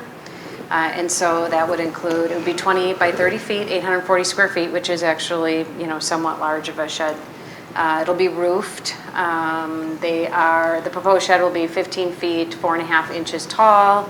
The roof will have cedar shingles and will have gray steel overhead doors, and then the siding will also be gray with LP Smart siding, and the trim boards will be. Oh, this sounds like a beautiful dumpster enclosure. So it'll be attractive and it'll match We need the. a slot for 705. We would, You you just have a place to go. I mean, what the heck? You have a place to This go. one's quite visible. This one will be quite visible. This one's I pretty. mean, it's ridiculous. Yeah. So. Are Thursdays open? So they just wanted site plan approval, but it is a property without a principal structure on it right now, and uniquely, I'll go back to the aerial photo here. It's going to require, it's a little more complicated than we originally thought. It will require a conditional use, maybe 2 conditional uses, depending on how they do this. But right now, the property is tied to the Wells Street multifamily. When you guys approved the conditional use, that was in single ownership. Yeah. And this was going to have a commercial building and parking on it. And they, since then, have severed the, Hendricks purchased this piece, and it is no longer tied to that at all. So they need to come in and work with the owners of the multifamily and remove themselves from that conditional use. And then because they have a property without a principal structure, they need to tie the property to another adjacent property, which they have multiple options. But if they tie themselves to the east multi-tenant building, then that has a conditional use as well, and they would need to incorporate it as part of the CU. I don't know, I don't think. Well, it sounds like a lot of paperwork. I don't think the property to the south has a CU, so you could strategically plan what property you attach And that what building we to. learned is that the dumpster enclosure actually has an easement with the Delafield Square Mall, which is 601 okay. to the east. We learned that with our contract analyst in our legal department, so we did a little legwork looking at that. So, we can always, like you suggested, discussing with some of you how we handle this, we can reach a conclusion together. So is that easement, is that the dumpster enclosure easement? So there's been a dumpster enclosure easement on this property, even prior to Wells Street multifamily taking place. But we got to get rid of it attached to that use and move it to one of the other properties. What business is this supplying? I think, is it all three, all of those? Yeah, it's 601 properties? Genesee Street, 515, and also 5, which is Rivier's, so. So let me ask a silly question. Why are you coming in to tell us you want to make a nicer dumpster enclosure? Just thought it was a good idea? Carrie can just. Why are we? Yeah. Just to get, I think, conceptual approval, just. Yeah. No, I know, but I mean, what prompted you to want to make the dumpster enclosure look nicer? Well, it looks like it's going to blow over. Well, good, thank you. It's an eyesore. Like, for Okay. everybody, including the Delafield Square condominiums. Okay. Oh, I true, mean, that's. yeah. They're looking down Yeah, on they that. look down on it, so. Okay. I think for everybody. Great. Great. this is We're thankful you're here. Put a lot of time into revamping all of the other buildings in downtown Delafield, and I feel like this is our last Okay. eyesore that we need to take care of. Hopefully it is. I'll have to say, So- do it. I hope it Let is us the know how last we can eyesore. approve it. You're right. So work it out with the Delafield Square, or wherever you need to. Yeah, And okay. attach the Yeah. conditional use and whatever's easiest on you and easiest on us. We will be as helpful as we say. possibly can be. We'll take Okay. the upgrade, right? Very good. Yeah. Yeah. And then I just looked, these two properties to the south are not tied to a conditional use, so you could decide. It does seem like it probably makes sense to tie it to the bigger site. Which, by the way, requires a certified survey map too, so kind of a To snowball just effect. have utilization of the dumpster. Because they'll have an accessory structure without a just can't- principal okay. structure. Right. Lay out the simplest path for me. Yeah, whatever. Yeah. So, Okay, so the structure itself is okay? I Yes. didn't see a picture of it, but it sounded wonderful. There's a picture Some kind of in there. rendering. There's painted a yellow? rendering here. I mean, it's not colored. It's going to match the, I think mostly the adjacent building to the south, Revere's. Is that the one where the Or coloring to the matches? west. Yeah, I mean, it's existing, it's gray. It's not gonna be anything To the oddly south, colored. No pink? No pink, I was gonna say pink, but. Does it match the downtown Delafield color palette? Yeah, we Yes. gotta get the Compatible palette out. building. Bring on the palette. It's right here. Throw them the palette. So this is the look of the building, and because, you know, Mike had gotten pretty far along, we thought it might be good to at least know whether or not the building itself is going to be good, so they can move on to just the logistical components. Yeah, I think fine. it's gonna be Yeah. a big improvement. Yep, Fun. yep, sure. So do we need a motion to conceptual? Conceptual. Just conceptual. Feedback, right? Provide feedback. So, yeah. We're happy with Let's make it. it happen. Great. Maybe Good before you idea. leave, take a quick look at the color palette. I have a picture of it on my computer.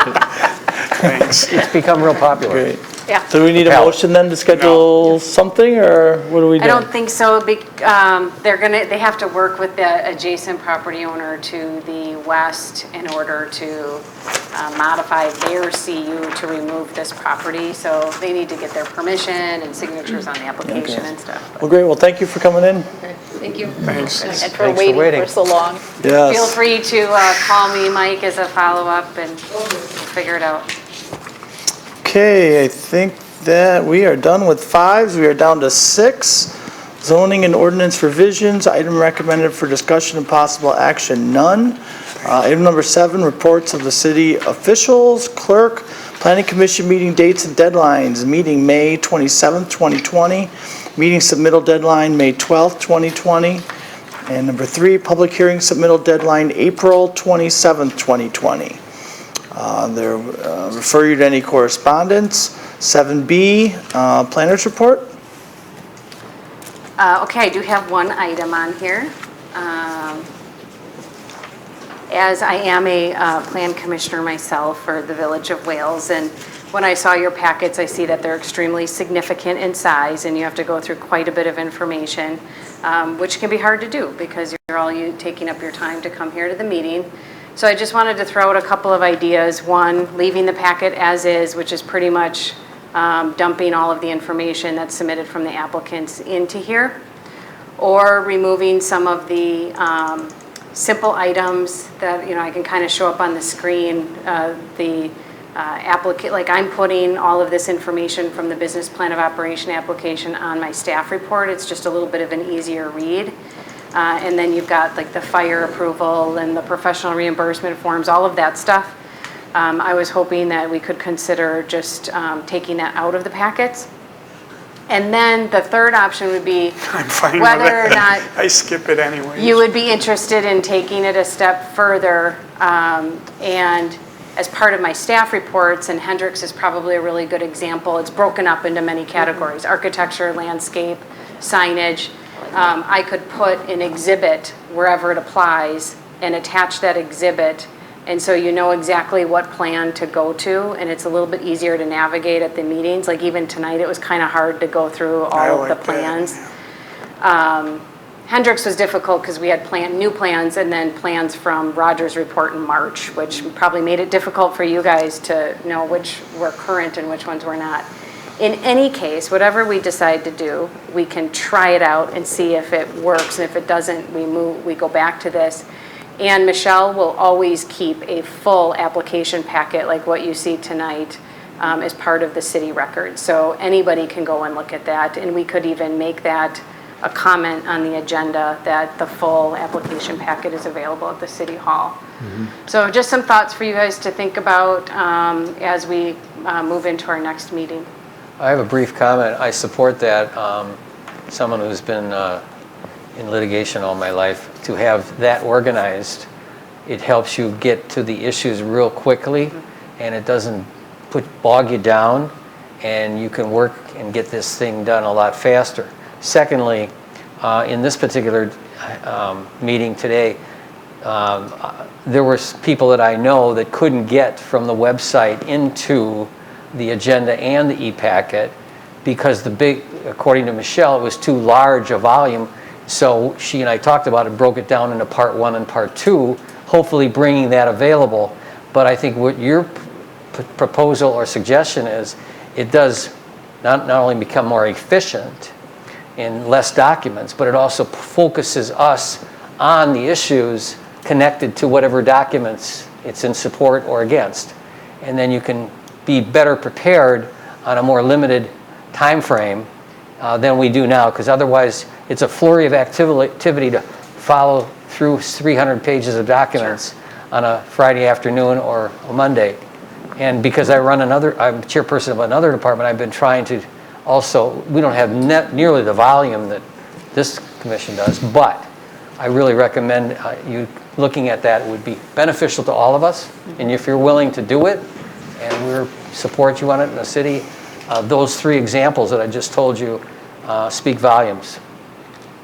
Let's give it a try. Yeah, I'd say work with Michelle right now for something that builds efficiency and how you'd like to see it done, so that the meetings are managed easier, not what's optimal for us.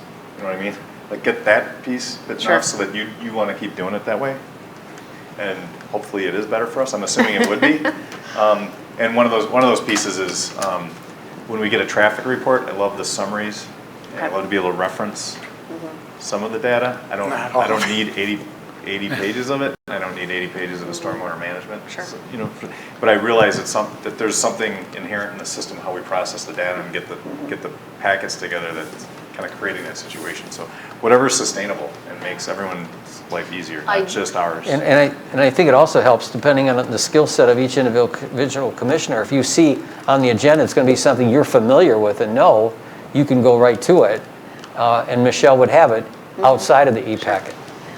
And I could even at the bottom of my staff reports identify information that I did not include, so that you know that there's something else that would be there. helpful. Right. But Michelle and I have already talked. She can copy the entire packet for me to start, and then I play with it and manipulate it for the meeting. So she'll have her version, and then I'll have a copied version that I delete a bunch of pages from. Good, I'm looking for a 10-page It'll help report the next meeting month. flow, I think. Fully summarized. Well, Is there a way they can go back to where they had the tabs on the left-hand side? She does have that I agree. here, That was, like that. I want to look at 4A. I don't want to scroll through. the Well, you have to click that little button. She yeah, does. if, There's a button you have to click that reveals those tabs. but it's not It used bringing to be on up, all the time. it's not bringing up the outline, it's It bringing up doesn't the bring up the individual little tabs. pages. There's a little button you got to click, it'll open it up. That's It's probably not- Adobe's fault. I know what you're talking about, but it's not on this month's. That tab isn't there to click on. Yeah. It's just bringing up the individual I think you're saying pages. there's a tab on the. Okay. Well, come look at my computer, I'll show you. You just turn Maybe up it's this different or screen. maybe it's Are you not. talking Are you about just these saying, individual pages? It was like an index. It's, Oh, I couldn't See get it? that. it'll say 3A, It's up. and you hit it. Yeah. It takes There, right there. Dave, This is she's the got it. PDF. yeah. See, it's up there. It's different than Ah, before. you must be turning it off. Yeah, it is different. It's much different than before. Oh, yeah, but Okay. click that, It's Adobe- click it's those Adobe's fault. pages. It could, I have a kind of a souped up, you know. Yeah, mine's not I have showing. a This pretty little icon impressive right here. version. This is the one out of date. Viewer, yeah. So if you turn, if it's I don't blue, know it's But on. anyway, Very well either. Okay, that okay? so we Just a gave little- Amy some this little- clear looks like a enough little ribbon. direction for what we'd like to see in the packets moving forward. Yeah. Is that true, Amy? We can try it. Yes. Yeah, Okay. let's See how it try works it. out. Great. The building inspector is not here. So we'll move on to number 8, adjournment. We are adjourned at, Ken? 9:58. what is it? 10 o'clock. 9:58. 9:58? 9:58. Man, that was a long one.